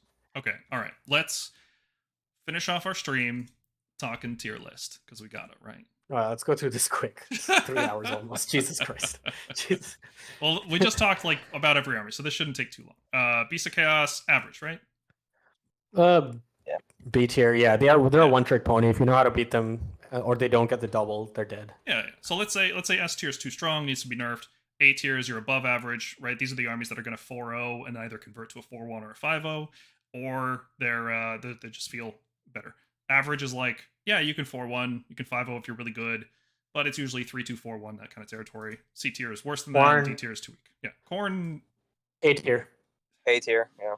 It's somewhere between A and S, right? Somewhere. It's S. It's S if you take like a really skilled pilot. I think it's A in most cases. Like I don't think Khorne can still beat Soulblight despite everything. Is that the only thing holding Khorne back right now? It's probably Soulblight and a good bit of Starborn. Despite the 5-up ignore, they can't they need to wait till the end of the hero phase to try and let's say they generate enough blood type. They need to wait till the end of the hero phase to get that 4-up ignore for the next turn, but I think Seraphon can just do so much and Khorne doesn't have like enough rallying to where it's not going to matter. They're just going to finish units off. And if you're using Blood Tithe for spell ignore, like it takes too long to ramp that up and you lose all your hero phase fighting in the meantime. Yep, and by that time, Seraphon is summoning like 3 Raptidon units and shoving them in your face or something. Or just blasting you with Cleanse the Realms. Yeah. Yeah. All right, so Soulblight S. That's the standard. That's just S. Yeah. Okay. Yeah, Soulblight is S. Compared to that, I think OBR A. I think OBR is A. Maybe B. We'll see how these new builds shake out. They have tactical problems, like battle tactics, and also just board control problems. I'm willing to see where they shake out because they're still good. But we'll see. I think there's primary game plan is still pretty good. Arkan is an amazing piece. I think Morghast and it's a great toolbox army. Mm-hmm. It has the tools to beat shooting. It has the tools to beat like chaff. It has the tools to beat everything. But it comes down to things like rolls and luck. But the army foundation is very strong. I think it's A tier. Mm-hmm. Yep. I'll agree with that. David, you're queuing up and nothing's coming out, bud. Oh, yep. Hey, can you guys hear me better? Yeah, good. Okay. Seraphon, I think, are S tier. We can just call Seraphon S tier, right? Yeah. Seraphon S, as long as Starborn is a thing. Yeah. Coalesced is probably like a C or a B. Coalesced is D, I think. Honestly, it's just too. I think it's better than you think. I think like there's a local player Jake who does pretty well. Yeah. with them, okay. But it's Yeah, you're right. Because I've played it and it doesn't feel D tier. It doesn't feel that bad, but it is. Yeah, for D tier, we have to literally say it was how we thought of Flesh Eater Courts a year ago. I don't think it's that bad. What's I think D the right core now? of the army is good enough to where it's B. What do we think is D right now? Skaven? I think, yeah, Skaven. Skaven is D. You think so? I think so. They're very bad right now, and good lord, probably Nighthaunt. No, no, Yeah. no. Nighthaunt is not. No, I think Nighthaunt it's is gonna C. be C. I think Nighthaunt is C. I think Nighthaunt is better than Skaven. Okay. Is anything else on the same tier as Skaven? The Nighthaunt just has to like tech differently. Like you have to, you can't play these like Blade Guys, Ravenous, and Hexrate. Sorry, the Harridan's list. You have to think like what's his name, Anthony Trentinelli, where he brings like 3 units of Hexrates, a Black Coach, Lady Allender, Alrak the Drowner, and he's not even playing the traditional Nighthaunt game. He's like doing a bunch of teleports, shooting and spell mortal wounds, charging up the Black Coach, causing Hexrates to like move and block you and stuff. That's Okay. that's what you got to do. I'm on board with that. I like that. Sounds good to me. Okay. Trying to think of anything else being on the same D tier. Probably Bone Splitters. Yeah, but I honestly, if GW have Yes. enough data, I don't care enough. Like Yeah. all I know is like where's Big Wall, and I think Big Wall is an A tier army. I think Big Waw's A tier, yeah. Big For Waw's sure. yeah. I think Iron Jaws are C and Cruel Blaze are B. You think Iron Jaws are C? I do. Why? Well, the one thing that they could have going for them is just how ridiculous Ardboys are. But Ardboys are so slow. And if Big Pig is good. Big Pig is good in regular Iron Jaws. really, you think so? Yeah. Yeah. I am not sold on the Big Pig at all. I don't like it. It's it's okay. So Gorgruntas, so you have to think of them as this. They are a better Gorgrunta that does not lose damage as it takes wounds. Problem with Gorgrunta is you could knock off 10 wounds off of them and you kill the damage of that unit. Okay, there's that, but Gorgruntas do more damage if you have a War Chanter. Right? That's just a thing. Yeah, You can reinforce Big Pigs too. What are you talking about? Yeah, just like Gorgruntas are cheaper, and if you give them a War Chanter, they just scale better, right? Well, but also you're talking about potential like run and charge, and I think Big Pigs are all monsters, so they get They roar. are. Yeah. I think that adds up. I think Gorgruntas don't have roar. That's a problem. Well, okay, so you mix them together. Let's say you take some Gorgruntas and some Big Pigs. Do you skip the Maw Crusher in that case, or do you just swap out some of the No, Gorgruntas? I think you take Mark Crusher. I think you just cut down on some big, small pigs and take some big pigs. And you think that's like a B tier army? That's like on the same I think tier it's a as B. BC Yeah, Chaos? I think it's a solid B tier army. Yeah. Maybe what do low you B. Maybe like low B. Low B, sure. I mean, Yeah. how many Yeah. points are Gorgruntas? 180. A big pig is also 180. I think 170 for Gorgrunta, so they're slightly cheaper. I could be wrong. I haven't looked at it in a while. Okay, okay. Just bring 2 big pigs. Normal. It's fine. I think You have- I think I start needing to see. I need to see the new Iron Jaws in like GT settings. I think that's gonna make my. Yeah. I think that's it. But I think they're good. I think people have played them. I don't think the Regiment Renown is very good, but I think in a regular Iron Jaw army, they're pretty good. If Iron Jaws is good, I don't think it'll be because of the Big Pig. I think it'll be Ardboys. Ragers. Ardboys and Ragers. Ragers, yeah. Ragers are excellent throwaway units. Like we talk about Shield Annihilators all the Yeah. time. They are their Shield Annihilators. And they are 100 points. And they have with Mighty Destroyers, I believe it's 8. It's like a 14 plus 2d6 threat range, or 16 plus 2d6 threat range. It's pretty high, but it requires a lot of command points. Yep.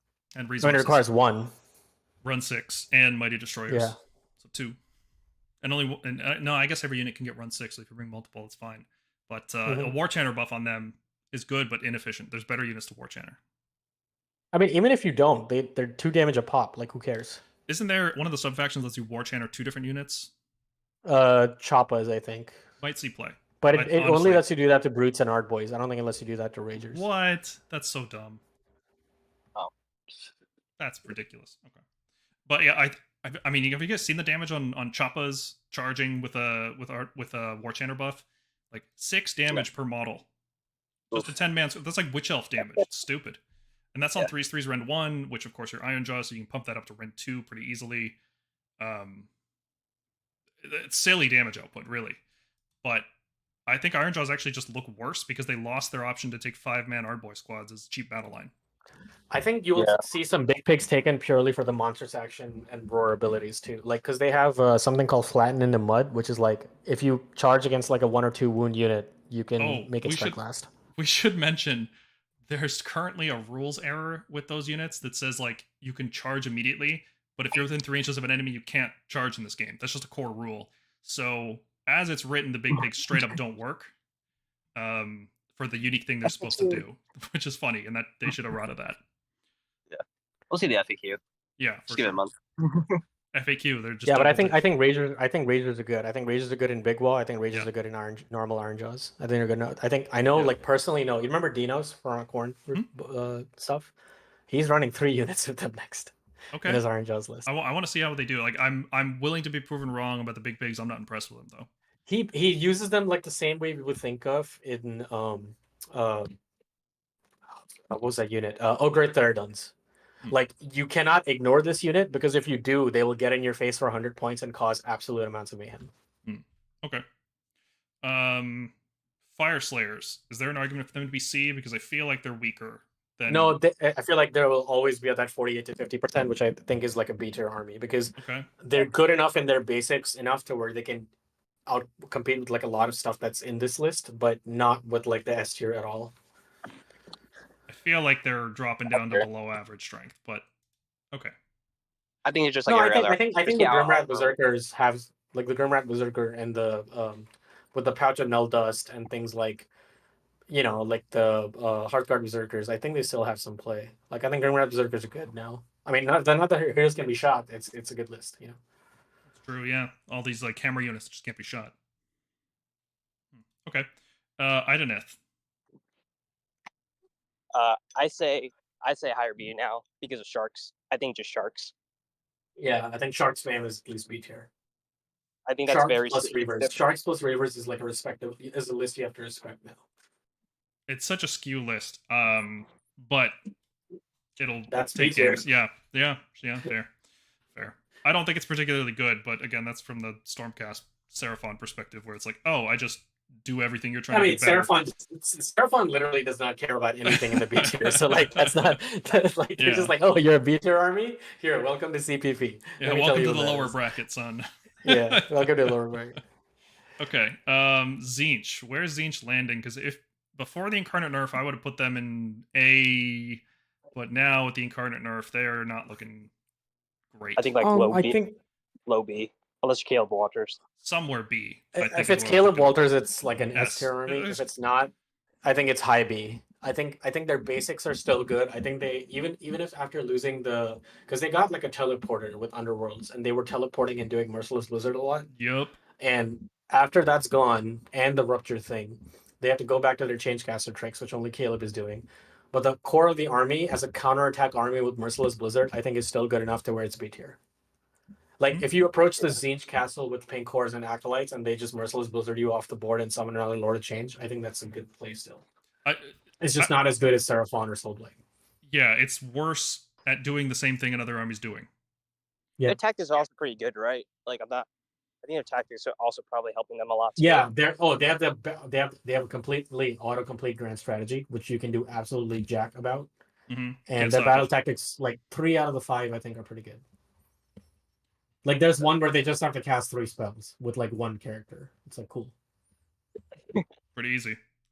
Yeah. Okay, yeah, I'm fine with them being a B tier army. I remember when that Warband came out. I could switch them to A. You think so? Just because on the backs of battle tactics, yeah, because they have the Host Arcanum is like one of the battle tactics is summon a Lord of Change, which is autocomplete. Another battle tactic is cast 3 spells, so you do that turn 1. They can pretty easily do magical domination. Yeah, too. I think battle tactics wise, you have to put them in A tier. If this game didn't have battle tactics, they would be a B tier army, maybe C tier. Yeah, but I think they're an A now. They just play the tactical game. They don't play. They play the points game really well. Is the thing. And Daughters do the same thing, but I think Daughters are just B. I don't think Daughters are A. Yeah, they're like an army you could actually delete off the board fast enough to where they can complete battle tactics, but if you let them play a long game past turn 3, they will get all their battle tactics and probably score higher than you. Yep. Okay. Slaanesh. A, probably, but like lower A. I still think they're A.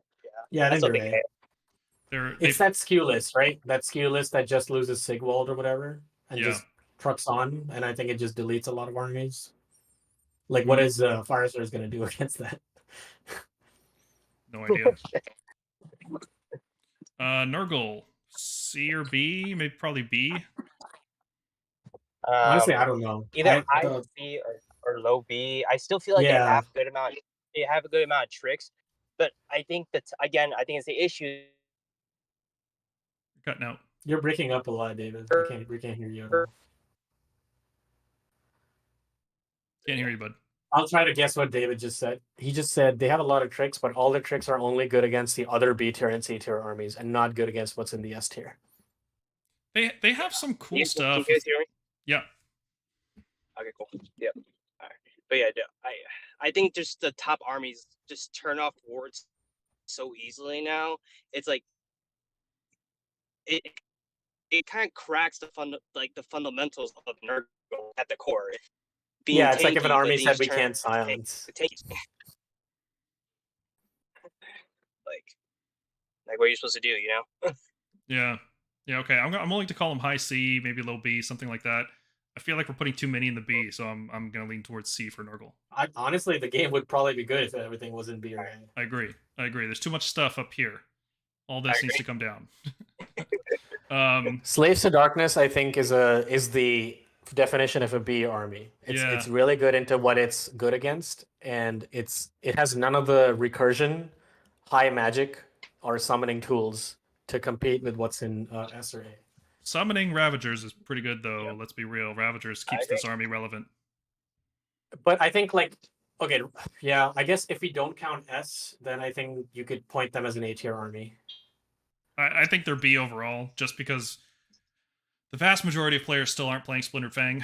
We'll keep beating that drum until they do, I guess, because I want to play against Splintered Fang, apparently. Yeah. Okay. Flesh Eater Courts are A right now? C or B? Oh, actually, no. They're B or A. I say high A. They feel really good to me. They're cheap enough to where it's starting to like hurt people. It's like I you'll feel have low 9 A. Crypt Horrors delete something, then delete something again. Yeah. Well, and you have to chew through 9 Crypt Horrors, which is a lot, right? 36 on a 5-up, 5-up. Yep. Plus they have recursion with their heroic action every turn. Oh, the recursion's ridiculous. And if you don't pop their heroes right away, they're gonna just start the game with additional 300 points by turn 1 or turn 2 if you don't kill them. 300 is a light estimate. They probably summon like 800 points by the time the game's over. Yeah. So I think they're low A. I think they're a harder matchup than everything in B tier that we've listed. Yeah. I just think they're not really that popular right now. I think they'll change once new books drops, but I feel like they're kind of strong. They're pretty good if you know what you're doing. Ogres have stayed pretty much the same, and they just keep looking worse and worse. I would have called them A tier before, but I think they're falling into the B tier now. Yeah. Like, they bully all these B tier armies, but they don't touch the A tier armies or S tier. So yeah. Gits. I agree. I guess where are Gits at these days? I still feel A. I still feel Jaws is strong. I think the new regiment makes Trogs a little bit better. What do you think, Mergon? Gits? A tier? Tactic. Yeah, I think A tier. I think their fundamentals are good enough. I think what skilled pilots can do pretty well with them. I think their battle tactics are decent. I think it's an A tier army. Yeah, I'm okay with that. New cities. First guess at new cities. It's an A tier army. I agree. Like, if I look at everything in the B tier, they can just shoot them off the board. Yeah. Like, except for maybe Cruel Boys because of that allegiance ability, but then, like, even then, it's like, cool. It's gonna have some hard... They can't kill the handgunners fast enough because they have a 3-up ethereal save. Any mortal wounds you do, let's say you do like 10 mortal wounds, whoopee, I'll just revive 3d3. Mm-hmm. And that assumes they don't get the 5-up ward off from the Pontifex. Yes. Yeah. Paradron, A or S? I don't think there's an argument for them to be lower. Yeah.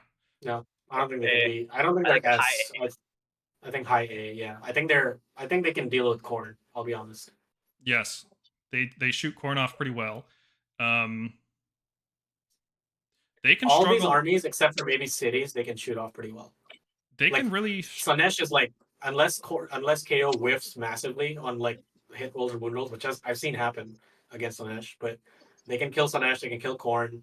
OBR, they could have some tough times again, but OBR is so elite that it really needs that -1 to hit and wound aura. Sometimes I've seen KO push past that, sometimes they fail, and it's such like a tight aura, it controls where like OBR is going to be for the rest of the game. So Yeah, and I think OBR will start taking into that -1/-1 because cities really just gets neutered by it. Arcane unbinds the Warforger spell, and then Fusiliers do nothing against -1/-1. KO is popular. Seraphon, no, they don't really shoot. Slaanesh is still popular. There's enough shooting in there that I think OBR is going to start teching into that -1/-1. It's so strong. Like, it just nullifies some matchups. I've started to not even take the 1-drop anymore. I started going Leech Cavalos, -1/-1 aura, and the artifact that gives me a 5-up ward, which I can increase to a 4-up ward with like the command. Yeah, and he just gets tanky as heck. Yeah. Okay, 4 armies left. Lumineth. C? B. No, B. I think people have the heart to try out the lore seekers. Dawnriders list. You just don't take that many sentinels, maybe like 10 at most, but it's like take like Severeth or Wind Spirits instead for some hero sniping, and then take like 15 Blade Lords and some Dawnriders. Yeah, the Sentinel builds are dead. The Techless builds are dead. It's all Blade Lords and Magic now, and Dawnriders. Yeah. I think they do a good job bullying the B tier armies as well, so I wouldn't put them in C tier. I think they can still bully a lot of the B tier armies just through like magic and shenanigans. I don't think they bully them. I think they have fair matchups into the B tier armies. Like, Slaves just runs them over. Lots of stuff in here is not an easy matchup by any means, and then they struggle against the higher tier armies. Okay, Sylvaneth. B, right? Like, it's just, they're not keeping up, but they're not weak. They're just not keeping up. Yeah. Sons of Behemoth. This is a controversial one. I'm going to call them an A-tier army. Because they just win some games. And, yeah, they are one of those, like, you know how we talked about the conversion thing? Converting 3-0s to 4. Yeah. Sons of Behemoth is always going to be like a gatekeeper army. Like, if you can either beat it or like you can't, and you just it's gonna win. It's gonna 4-1 through the lower bracket. That's what Sons of Behemoth does. So that's a B-tier army to me. Yep. Like, the army's basics are still the same. It does not have that many tricks. It's just chew through their wounds. Yeah. I think having access to Regiment Rounds Renown makes them also better. I think it makes the core army better to where they're not immediately going down to C tier. But I think it struggles against most things in the A tier. It's fun to play against, unlike a lot of other armies, right? Like, it's a good time. Yeah. It's like ogres, you know? It's like when ogres take a lot of Stonehorns and they just like they either win against you or like the A tier armies just stymie them in different ways and they can't do anything. Yeah.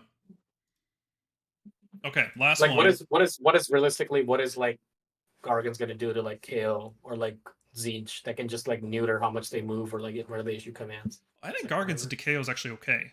Like, KO doesn't have the raw damage output to kill a Gargant every turn through Finest. I think with +1 to wound and the Thunderers like the I think they can. I think it's a little bit of an uphill battle, but I think 30 Thunderers can do a lot of damage to a Gargant. Yeah, it's swingy, but if you ever fail killing a Gargant per turn, I think they lose the game. They don't have the bodies. It's very much a stat check. Yeah. Gargants are not the worst matchup into the A tier armies, right? It's like it's winnable, and you can't say that for some of these other ones. Like, I don't know what Lumineth do against these A tier armies. They really struggle. That's true. So I don't even know what Lumineth does to Gargants. Like, they've never had enough damage to beat Gargants. You hope. Like, the only way they could have won against Gargants in the past is they take Techless and they like do like a bunch of spells to slow them down as much as possible. Yeah, don't let them get on objectives. But if they take Techless, then they lose to everything else now. Yeah, it's rough. Okay, this is a lot of armies that are average. This is actually looking like a fairly balanced game at this point, and that's kind of giving the wrong impression, isn't it? Because the game doesn't feel balanced. There's some armies, like all the B-tier armies are not that popular. Most of the people playing top tables are playing these other armies. So the armies you are most likely to face in any tournament now are Khorne, Soulblight, OBR, and Seraphon. If you knock, I mean, OBR is, I think, pretty hard enough. Or KO too. But if you knock like those 4 armies, leaving aside OBR, I think the game's in a good state. Yeah, it's like these top 5, right? These top 5 armies, if they all take a hit, the game's going to look a lot better. Okay, so where does that leave Stormcast? You guys know what my argument's going to be, but I want to hear what you guys have to say. David, I'll Like let you go if I first. I think if I was like a teacher grading papers, I think Stormcast are like 87%. I think they're What does good that enough. mean? So like high B, but like maybe low A depending on dice rolls. Because every time I play Stormcast, especially with the tactics now, like I feel like there's always that like potential that you could go 5-0 or at least maybe consistently go 4-1. But I feel like sometimes our mechanics themselves just gatekeep us. Like a lot of the times, more than not, like it's to like a Yes. 3-2, 4-1. I think that's the issue. I'll rephrase that. You'll have a really, so based on what we just said about the armies you're most likely to face, you'll have a really great time sometimes. You'll go 4-0 with Stormcast. Then you will run into KO, Seraphon, or Soulblight. And you will not get your 5-0. I think that's an A-tier army, though. I'm saying going 4-0 with Stormcast is also really hard. I'm saying like you know how we said Tzeentch is like an A-tier army, but Caleb it's like a S-tier army. Mhm. I think Stormcast is a firmly B-tier army. I think if the pilot is very dedicated and they're just good at the fundamentals of the game, it's an A-tier army. It can go 4-1. Or let me be very specific about this. It's an army that can go 4-1 after a 3-0 finish on the first day. Because like we mentioned, if you submarine your first, sorry, not submarine, first lose your first game and then go 4-1, it's not as good because you're just playing against the lower bracket of players, not the upper bracket. I'm saying Stormcast has the potential to fight the upper bracket up until 3-0. I think going 4-1 after that is very possible. I think going 5-0 is you will need a lot of luck. And I don't think that much luck can sustain you against Soulblight, Seraphon, and KO. My take is go ahead, David. So I was gonna say to expand on that, I feel like we have to all, like you were saying a little bit earlier. I think we have to work way harder for those 3-0s, 4-1s than other armies that would also be considered A tier. Like I think we have to work harder than Blades of Corn. I think we have to work harder than Tzeentch to get those 4-1s. I think that's another issue. I agree with that. However, when you have the knowledge you need, looking at the matchups, like there's nothing you should just automatically lose against. There's no it's if you build the right list, if you know everything your opponent's capable of doing, Stormcast have a good toolkit with efficient units, with proper positioning, you can win every game you play. Sure, but aside what from I'm saying is like crazy big spikes one way or the other, right? You should be able to win your games.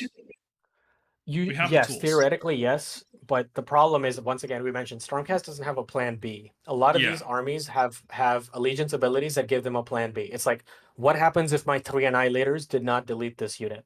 Because my opponent made a lot of 6s on their rolls, or I made a lot of 1s on my hit or wound rolls.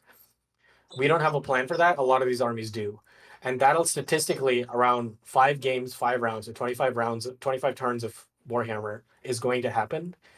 And that I think severely restricts us from a 5-0. I don't think you will see Stormcast 5-0s up until the next book comes out. I think we'll see a lot of 4-1s. We might even see a lot of 4-1s in the upper bracket instead of the lower bracket. But I think that puts us firmly at the top of B tier or low A tier. Mergonk, I think you and I could take it to 5-0. I really do. I don't think I could. Really? I've played a lot of games against like I don't think, however good our armies are, I don't think we have good plans against Soulblight. I don't think we have a good chance against like a Seraphon double turn. Because what happens is they play double Bat Reg. That's their best thing to play. And I can't outdrop that. I almost never do. So when they do that and they get a double, the game's over. Yep. So conclusions, get Bat Reg out of the game. Yeah, no, absolutely. If Bat Regiment was gone, I would put us A tier, no questions asked, because it would put us in competition with other armies based on the number of drops we have and how many drops other armies have. Soulblight has like 13 drops, and they're taking Battle Regiment or something because of how stupid this battalion is. But it's like, how do you compete against like a 2-drop or 1-drop army? That KO army is in, that's a 1-drop. They'll make us go first because they don't care enough about a single unit of Annihilators and some Raptors dropping down. It's like, cool, whatever. I'll just rally my stuff back. I think Stormcast are in a really weird spot in terms of the meta. Like I said, we can make a plan and execute it and if things go according to plan, like if there's no crazy big like he made 666 saves against Annihilators, right? Like the Ren 2 on a 4-up save, like you Geminids him, you stopped him from all out defense, and it's like, okay, he still rolled a bunch of 6s. You can't really avoid that, right? Especially if you're relying on it. And there's only so many units we can bring for a backup plan, right? Like even when I play a Grand Hammer list, I'm bringing like Dracolines, Tempestors, Long Strikes. I'm only bringing 3 Grand Hammers. I'm bringing a single squad, and then I'm bringing Questers. Like I'm making backup plans. There's still going to be times where it's like, oh, the dice just really horribly went wrong, and that can happen to every army, and it just because we have less swingy allegiance. Yeah, there's also really swingy allegiance abilities that really neuter what we want to do. We are the ultimate form of every unit needs to pull its weight and do its job. What happens when you fight Aura of Sterility and you have like 2 shooting units in your army? Yeah, it's rough. Like Tempestors on 4s and 4s is horrible. What happens when you fight Trug's Great Trogherd? He pulls his hero phase, the dice thing, out of his butt and says, all your units' missile weapons can only hit me on 6s. Well, you should have enough melee weapons as well, right? Like it's... Well, yeah, but it's like, how are you going to get through the meat of Trogs to like get through a lot of meat, yeah. Yes, that's like, I don't disagree with that. That's what I mean. So what I think Stormcast is like, it's like a B+ army that can win every matchup. There's no single matchup that's horrendously bad. It's not like playing OBR with Null Myriad against Tzeentch. But you are pushing a rock uphill. You should know that. That's what I'm saying. It's hard, like, yeah. Yeah, it's not gonna be like you're gonna feel like, okay, I lost this turn 1, but it's gonna feel like your opponent always has a 60-40 shot at this. There's never like a 90-10 matchup. There's never an 80-20 matchup. There's never, if you're a much better player, there's a lot of, well, there could be 80-20 matchups. I'm gonna say like if you're a better player with Stormcast, you'll win. I feel like. If you're playing equally good players, that's where the problems come into play, right? Yes. I think like I'll put like a fine line. I think we can beat everything like that's up till Cities of Sigmar. I think we can beat everything but Soulblight reliably because we have the tools to deal with Seraphon. A lot of other armies don't. I mean, I admire the optimism. I think we can beat Khorne. I'm a very I don't know. I know the matchup from both sides. Okay, I'll be specific. I don't think we can. When I say this, what I mean is like, if I go into it, I don't feel this is like a 60-40. If I fight KO with the Ironclad and 30 Thunders, I feel like that's a 60-40 for the KO player. When I say I have a good chance, as in I have a good feeling about this, I can reasonably go into you and feel like I'm going to win, is up until Cities of Sigmar. Really, Gits? You think Gits are that much of a problem? Yeah, like if they take that new Trog regiment thing, I think that's a problem. I think we put roughly 500 to 800 points in missile weapons. If they can just neutralize that part of our army, it's a huge blow to us. Because it applies to every Trog too, it's not just him. Yeah, but there's also like Drake Breaths get around it, Long Strikes hit 6s or Mortals. Come on, man, 4-ups, come on. It's not ideal. You're not going to do that much damage. They have 5 awards all over the place. You're trying to kill them past insta model kills. Like, come on, it's not going to happen. I think we can win every matchup. Soulblight's the worst matchup, right? And that's just because of their recursion. Yeah. Like we can kill them. We can kill Soulblight. We can't kill them twice while. No, actually, I don't. While they're also killing us back. Yeah. It's the reflecting mortal wounds on the zombies that make that matchup harder. If they didn't have maybe that, nerf that to 6-up. That needs to be nerfed to 6. Maybe. It should be a 6-up. I think 5-up is insane. That's like, are you kidding me? 33%. It's pretty wild. But I will tell you, as a Seraphon player as well, I've seen the matchup from both sides, and I feel way better as a Stormcast player in that matchup than I do Seraphon. Just because I know exactly what the Seraphon player is trying to do. And when I play the Seraphon version of it, I'm like, if the Stormcast player knows what I'm trying to do, I just can't do anything. I'm not saying limited. you should feel nervous. I'm saying you just have a lot better tools that the Stormcast player can do very little about. They have a Knight Incanter, but overall, you can cripple their army way easier than they can cripple yours. They have to rely on a lot of things going right, and you only have to rely on maybe like 3 things going right. That's what I mean. I don't think you're seeing it what I see. I don't know. I don't know what else to describe it as. No, I'm saying like every time I've piloted an army that I thought was really hard to play as Stormcast, when I play that army, I'm like, oh my god, like I'm really nervous about playing Stormcast. But if I like look, it's like the bias. It's like when you're behind an army, you're like, oh, this could go wrong. This could go wrong. You're thinking of like 10 different things. But I think overall, I think Stormcast just have an uphill battle, and it's because of the lack of allegiance abilities. Ultimately, this is an army that's apply War Scroll to War Scroll, except they've got a bunch of things on their War Scrolls and allegiances now that we don't. If we had like better tools, if I don't know, they could pull something out of their ass and give us new prayers that says Divine Light, no ward saves for a unit, I'd be like, yeah, okay, we're better now. You know, Blessed Weapons, whatever they're trying to make you do, like -1 to hit, -1 to wound, you only hit on 6s, ignore all of that. I'd be like, oh, cool, okay. The tools don't exist behind the War Scroll section to counteract anything like bad dice rolls, excellent legions abilities that just neuter what we do. Like even KO, like they had the four. They basically thought about like what would happen because the KO is an army that largely wounds on 4s on a lot of weapons or like hits on 4s. So they thought about what happens if some armies like -1 to wound and shooting, and they thought, okay, give KO an article that's like this unit is +1 to wound. Well, I think they got They that because haven't- they used to have Aether Gold to do the same thing. Sure, but I'm saying like they have given like what happens if something shoots this army? Well, this army needs to be shoot back, you know, and have rally. They haven't given any thought as to that what happens in our army when that No. happens, and that like in the long run, like we discussed this in the first year when the book came out. As the time goes on and more allegiance abilities come out, it will For hurt sure. us, and it's to the point where it's hurting us. We're not. I'm not saying we're terrible. We're not at Nighthaunt level, thank God for that. But I think ultimately we can't go beyond high B, low A. We're weird because like we're saying armies that are in the B tier like Lumineth or Fire Slayers or Sylvaneth, they just struggle with these other matchups. Stormcast don't struggle as much as they do. That's why I'm saying that's what I'm getting at with this. Like we're in a weird spot where we feel like we feel like the worst of the A tier armies, right? Fair. Okay. I would take that. That's why we said Yeah, I said B that's plus why B B fine. I plus. think high B, low A with some like skill and luck is very possible. Now- But I don't think we can get to like high A. Yeah. I don't think we're at that level. No, we're not even mid A, right? Like it's just especially because most of the people playing Stormcast are like playing Dominion or like unrefined lists with like I don't think the Shield Annihilator spam thing is a good idea, right? Like that's gonna bottom bracket to 4-1, and that's like cool. Like you got a 4-1, but it's like with an asterisk, you know, like that's not my goal personally. No, it's like okay, but we just want to say it. We don't mean to sound mean. Like I feel like this sounds really mean to like you just you submarine your way to 4-1. We're not It's a trying good to thing mean to to do. the players. You still won. It's yeah. I think 4-1 is an impressive record. You should be proud of it. I think it takes a definite amount of skill and like some luck to get there, and you should be very happy about it. But there is a very noticeable difference between going to 4-1, placing 8th, and going 4-1 and placing 3rd. That's what we're saying.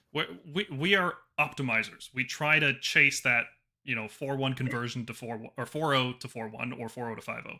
That's our goal. So when we say it's like there's better things to do. That's I don't want to. Yeah, you're right. I don't want to demean anybody achievement because winning 4 games in a row is like that's still great. Yeah, it's right. Yeah, it's still pretty great. It's just there is a difference. It just means that you just place all the lists and all the players that were good enough to like cut it through everything else in the tournament. Yeah.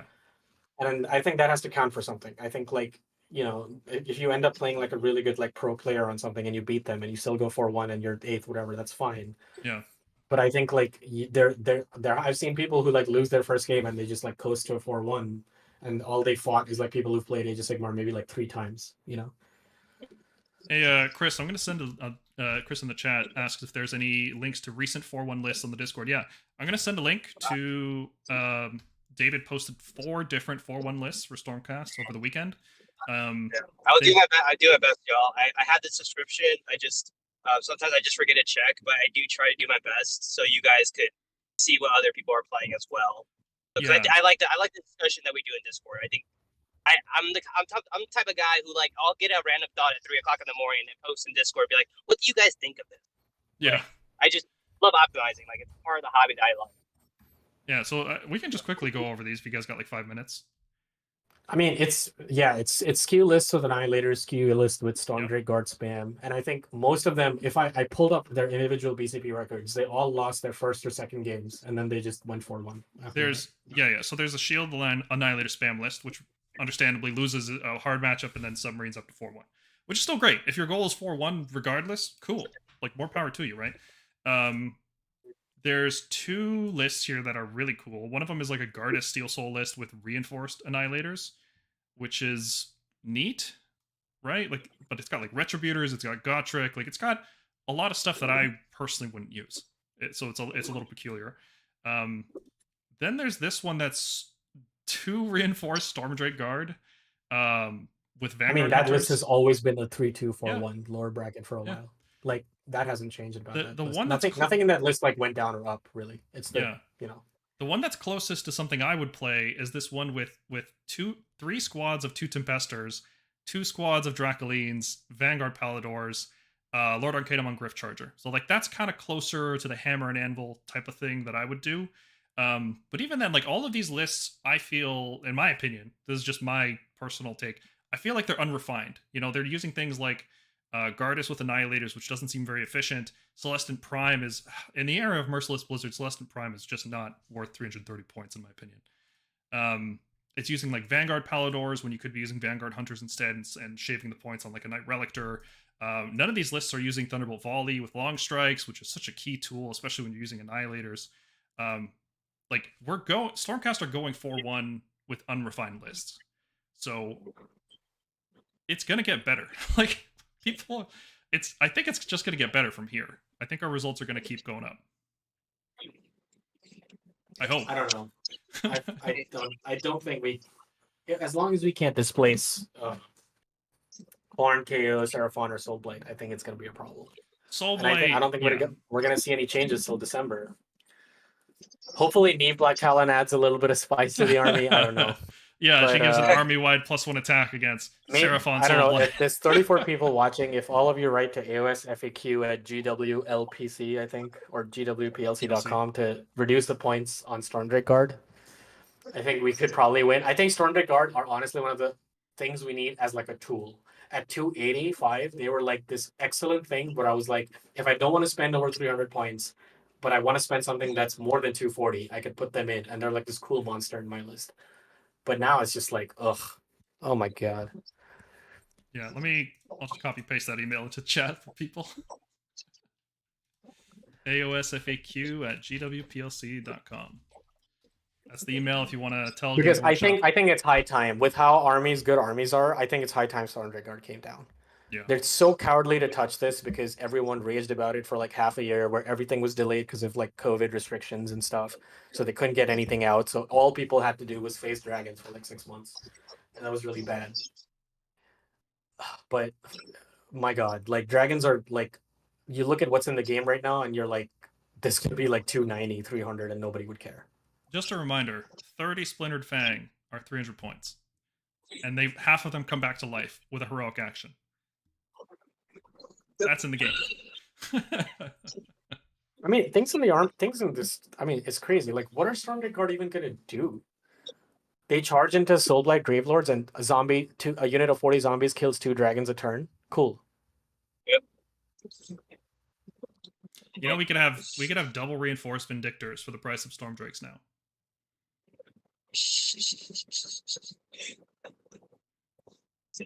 I don't know. I think they just need to be more aggressive with these points. Like Judicators could come down, Bastion could come down, Andrasa could come down, but ultimately it'll only go so far because the core problem of the army is they didn't give it much thought like they did with KO or OBR. Like OBR is the perfect example of what an elite army should be.